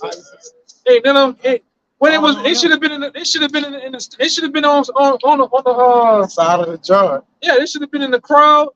Yep. It should have come testify for you, man. Yeah, it should have came with the collars buttoned up to the that snake with a suit on. That snake of that cat with that long shit. Yeah. Niggas came for you, man. Don't forget about the nigga with the scarf. With the long chin. The scorpion king. Yeah, with the falcon head. A whole nigga with a falcon for a head. He's just standing in the court. Y'all say something? No, that ain't gonna work. Yeah, just call the fucking judge judgment off all day. That's my people. That's my people. Yeah. Where them niggas at though, man? Nigga, he got a man body and an animal body. It should have been coming out the womb. All plaintiffs and defendants over here. Niggas went there for you, man. 72 P9 should have been on your shaka boots. Yeah. That nigga ain't show up. That nigga ain't show up. Seti, with the Seti, General Seti. Yeah. Yeah, it was nowhere to be found, man. Nobody supported him. That nigga just went down alone, right? all the 20 wives with the Afro sisters. Yeah, where was they? Man. Nobody came to court for the nigga. You a predator, man. Yeah. And like I said, the Lord gave your whole docket number was 144. The years you got, all that shit, man. The Lord put you away, man. Proud ass nigga. But always them niggas that always, you know, you ever watch Law and Order? It be the nigga that be helping kids, but he praying on the kids, man. You know, the same one talking about the rape issue and wound up raping. You know? Yeah. I'm going. Yeah. Hey. Just like you saw that video of him shooting the Bible up, now he might be in the cell reading that bitch, doctor. The same Bible he shot, he probably ended up reading it now. Man, the Lord was right, man. This is real. What up, huh? What, man? What's going on? I ain't killing. What's going on, baby? I'm just messing with you, brother. With that same Bible he shot up, y'all, now you might be reading. Yeah. In the cell, right now we speak now. Like, really, like, if you logically thinking, that same Bible he put holes in with that rifle, he probably reading that same Bible in jail right now. Yeah, man, but at the end of the day, man, the Lord ain't dealing with niggas like that, man. The Lord gonna make plenty more examples out of you niggas, man. Right? That's a nigga. A big lip, coconut looking nigga, man. Right? Man, like I said, nigga, I don't like you. Okay? That's why I said the Lord gonna deal with you, all you fucking scoffers. All right, all you niggas that came up against the apostles, the men of the Lord, where it is on record or off the record, being in our daily life in the world, you came up against men of the Lord and done shit. Whoa. There's a lot going on out here. There's a lot going on out here. I'm gonna say this too for the elder. Hey, the elder brother say he don't like you. We by default, we don't like you either. All of us. Just because he don't like you, we don't like you. But we ain't like you anyways, but he ain't like you, we really don't like you. Like, we just fall in line with it. Nigga. Go ahead, I just saying you other niggas, we don't say you scoffing, we don't like you niggas either, man. Like, you know. Yeah, man. If we be in that spirit like Elder Rakat, man, if we had it our way, man, we'll take you niggas around the corner in the alley and let you have it, man. We all. But these, and see how well your bones hold up, man. You know, but hey, we can't do that right now, though. You know, you gotta just teach the word and endure. Test that jaw, huh? Yeah, but Lord will, we get that opportunity, man. You know, we're gonna jump like Jordan on you niggas. You know? And the Lord gonna let the men of the Lord spiritually jump these people in the world. Yeah. Because the whole world been jumping us with coming up against this truth. The Lord been letting the whole world come at us. So when we get the spiritual powers, the brothers, we gonna jump y'all ass. Everybody. We gonna be jumping everybody, right? Everybody was jumping us. The Lord fell, brother. It's gonna look like a cartoon when you see that smoke and arms just doing this. And kick and shit, man. You're gonna really have a cloud. Put your body in the middle and you just see arms and legs punishing you, man.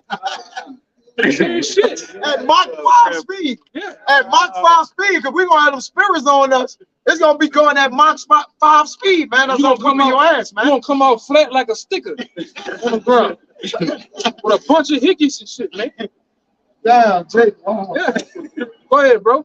Book of Jeremiah, chapter 16, verse 16. Behold, I will send for many fishers, saith Yahweh, and they shall fish them.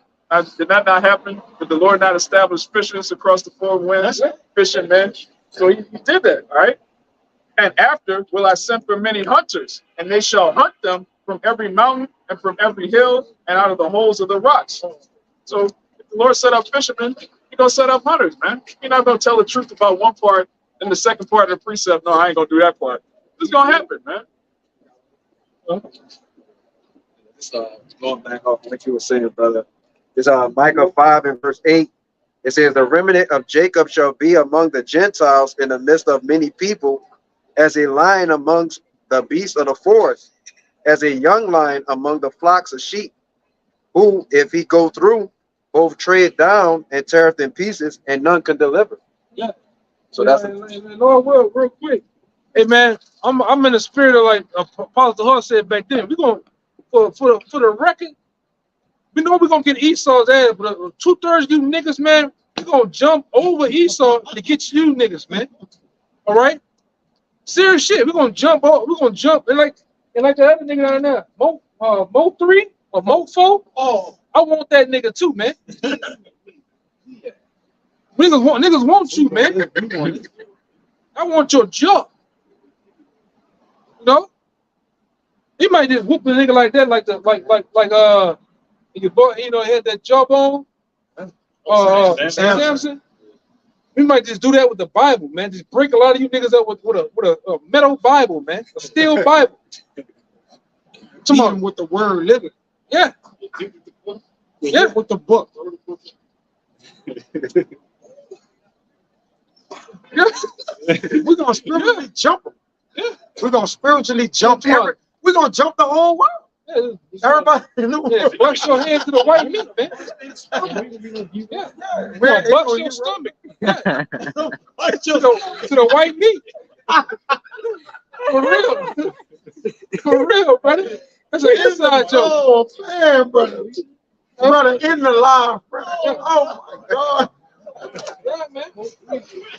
Big summer punches. That's an inside.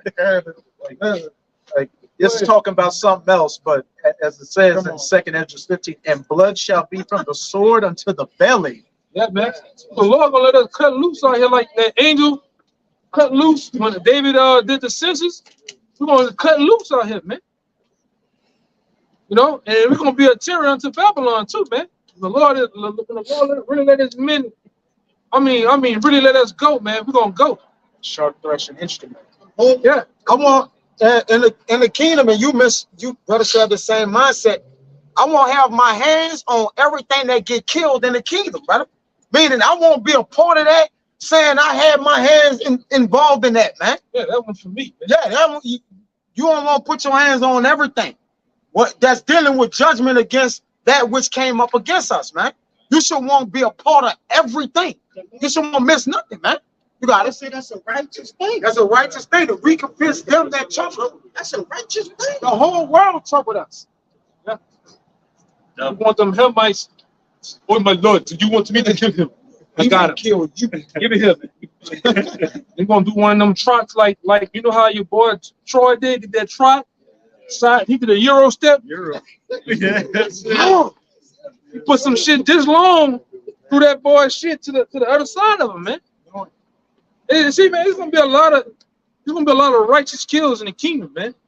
I'm talking about ancient kills. Like I say all the time, when you get up on them, hey man, there's something about that cold steel, man. You get up on a nigga, you really do him something nasty. You look at him, you see that the eyes have that pigment, and then you start to see that Krispy Kreme glare in his eyes, man. I mean, his soul gone. You know, you lift him up. You look at him while you lifting him, man. Yeah. As it said, Habakkuk, dirt come out of him, man. You know what that dirt is, right? I'm gonna have some message for it. As it says, Habakkuk, his soul that is lifted up, it ain't right in him. We gonna lift him in the kingdom, man. Yeah, that boy fudging his pants. I mean, that dirt come out of him, man. That's in the scriptures. That's scripture, man. So we're gonna go to that. We're gonna go to that, man. You know? It is what it is. In the kingdom, like the elder said, we gonna only kill in the kingdom. Because the kill is right, it's a righteous death. We ain't gonna murder nothing. Because all our killing gonna be justified. Over here, men murder. So it's what? It's done unrighteously. Murder and killing is two different things, man. When you kill something, it's just. All right? When you murder, it's unjust, man. It's the result of the judgment. Is it? In the kingdom, that's going to be the result of the judgment of the murder. Of the people who murdered. Like Esau was murderers. They all doing everything unjustly. When in the kingdom, we're going to do it according to we're going to be justified. Scripture say in James, we're gonna show no mercy to those who have shown no mercy. That's right. Somebody ain't shown no mercy, man. All right, it's a continual attack on the mind, body, and soul of men. All right, they attack your mind through the TV, through the school system. So it's an attack. Right now, it's cloudy right now. It's foggy, my bad. It's foggy right now. You best believe they flying on planes with that barium and aluminum right now as we speak. You go right down to the store and get you some chicken. You best believe that chicken is all juiced up, man. All right? You go get something to drink, you best believe if it's red, they got red 40 in it, man. It's color. You know, it's all type of additives and things of that nature. It's a continual attack on your mind, soul, spirit, you name it, man. I got that for you. Yeah, you get like the verse said, you put your clothes on, you get attacked, man. Because this devil knows that cotton has a positive frequency, polyester, these different plastics, it cuts the frequency off in your body, man. You wear shoes. These shoes, you ain't supposed to wear shoes, man, like talking about it. You're supposed to have a constant grounding with the earth, man. The earth is a continual current to our body. Trees give forth a current, man. You know, and this devil knows that. So he tries to cut you off. And I think one of the brothers broke it down one time, thinking a particular year, 1950, something like that. He changed the hertz of the frequency of music and different things like that, man.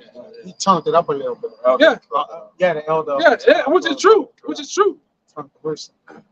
Oh, that's to throw off every goddamn thing, man. Right?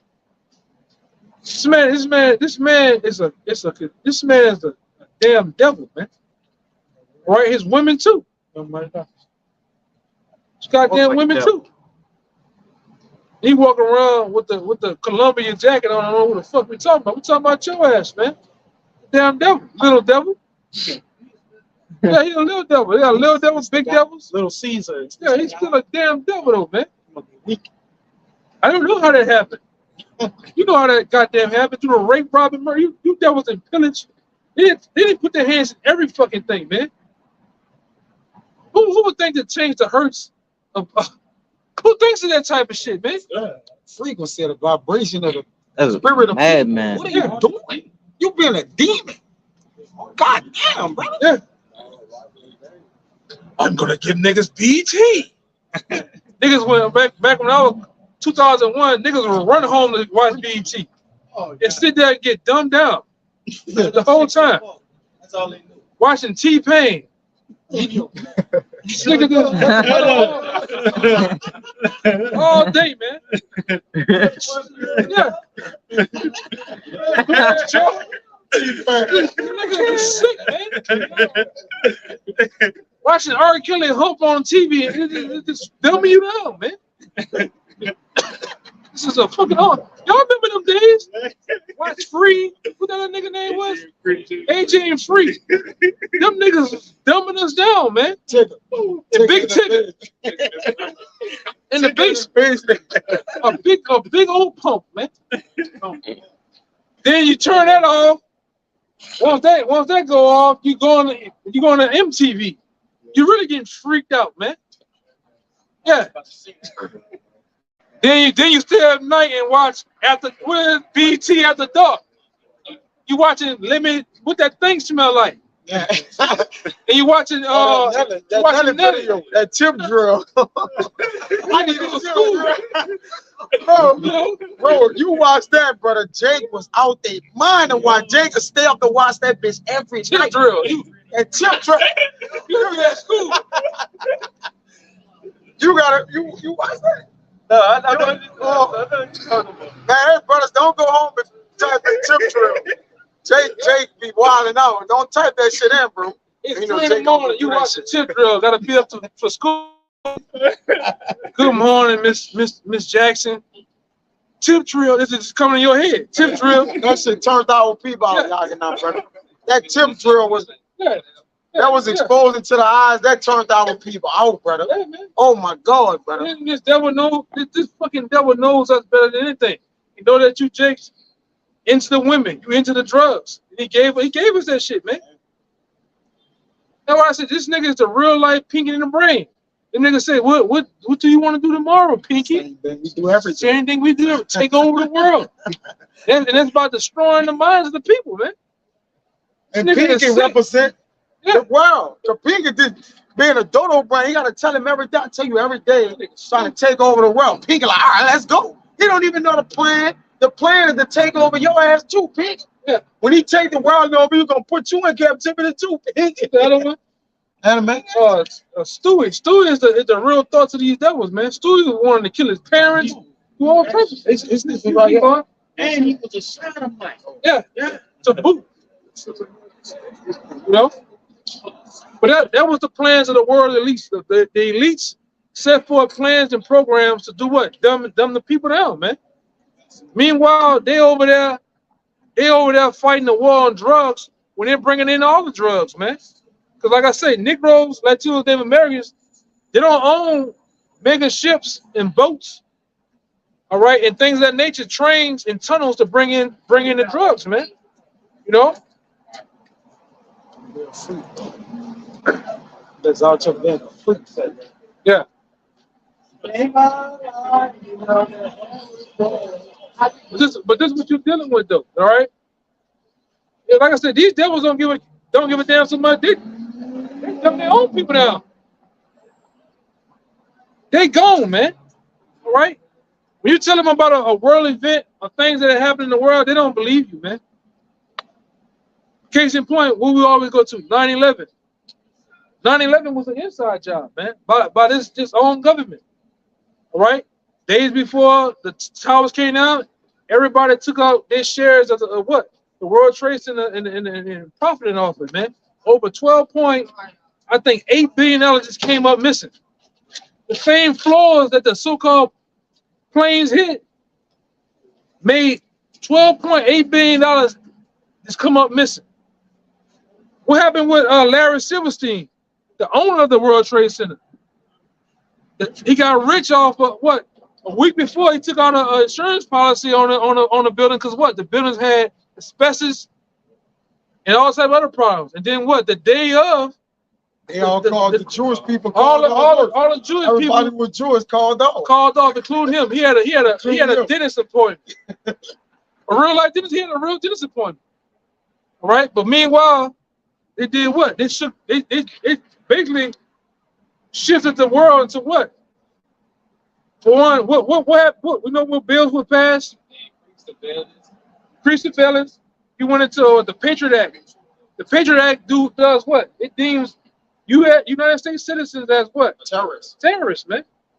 Patriot Act 1, Patriot Act 2, Patriot Act 3. Then you have something else called what? The NDA Act, the National Defense Authorization Act, which deems America as a battlefield and you the enemy. So at any given time, all right, and you can go look this up. We don't want you to believe nothing we gotta say.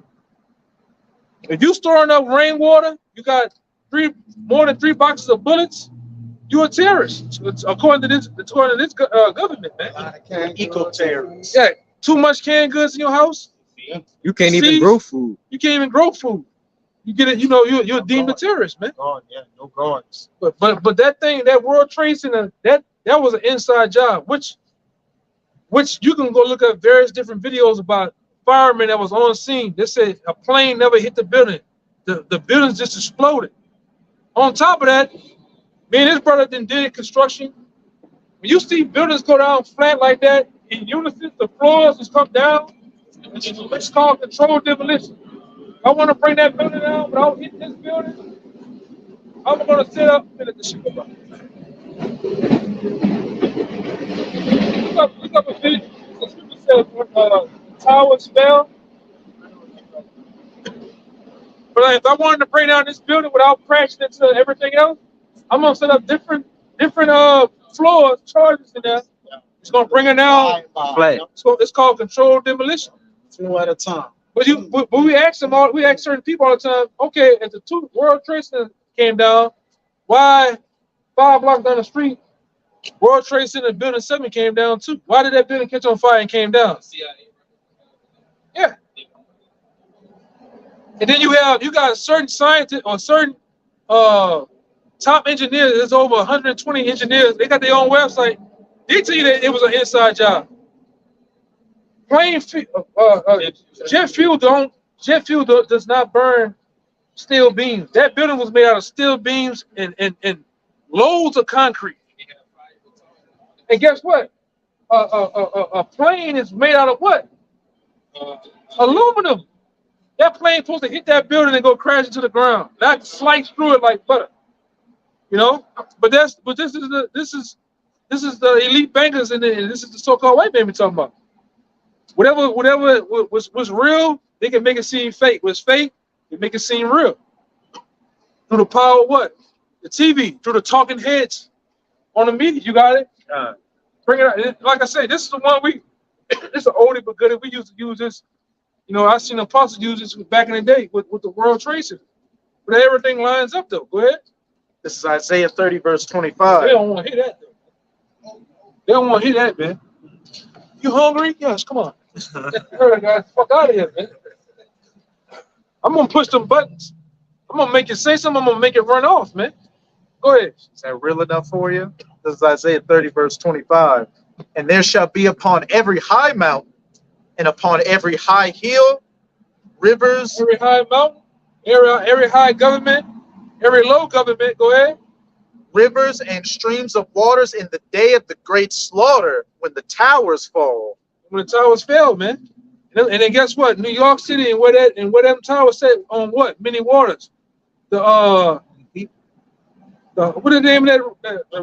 The Hudson River. The different rivers around them, man. And them towers fell. It was a slaughter. And them damn devils, including with the Rothschilds, they said they were 3 buildings over, and the thing laughing. Niggas jumping out head first, jumping out of the towers, dying. It was 3 buildings over, eating cheese and wine, laughing, man.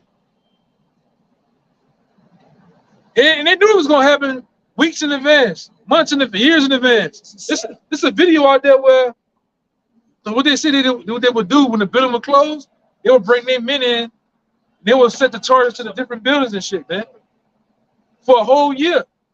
Even got a video out there of one of these dudes, 2 dudes in a room, and you can see the actual military charges.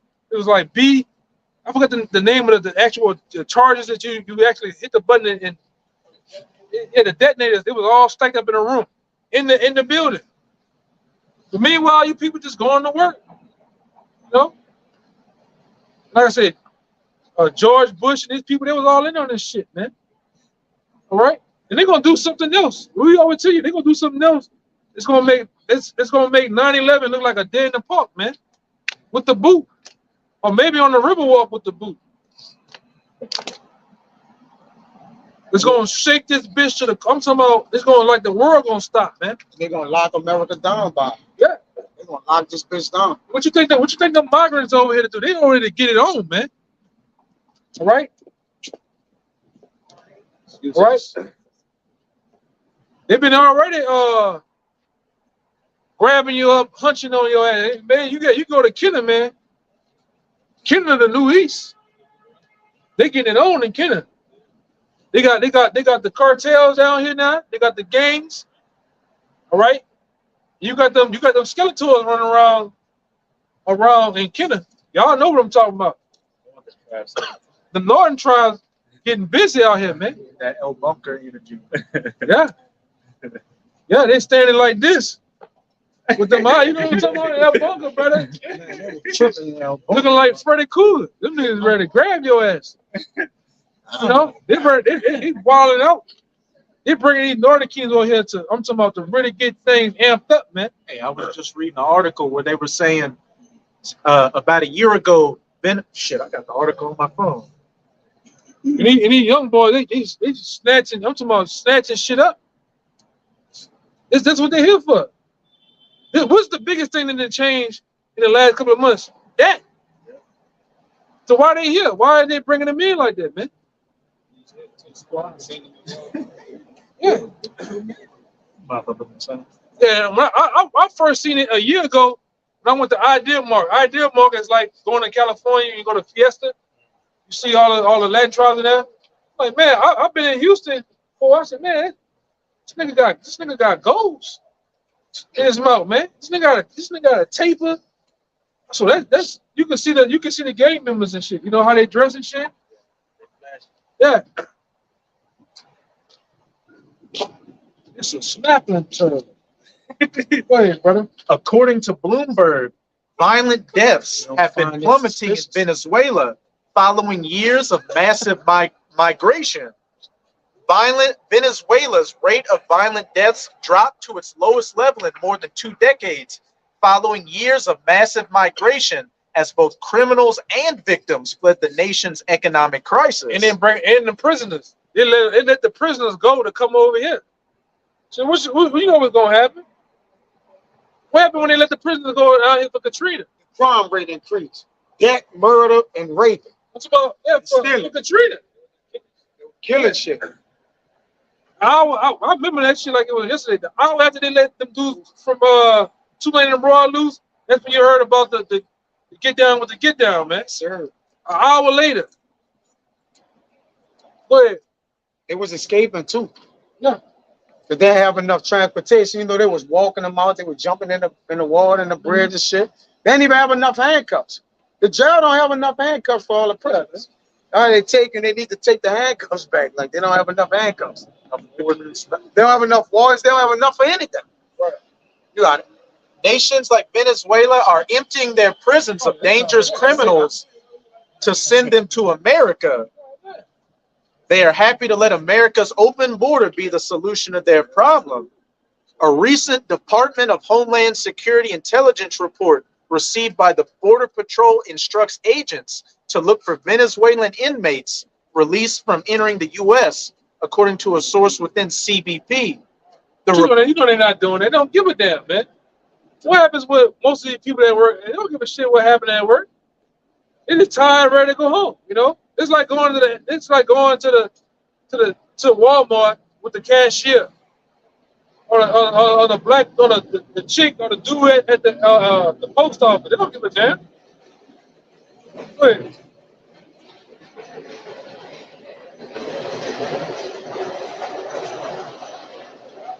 The report,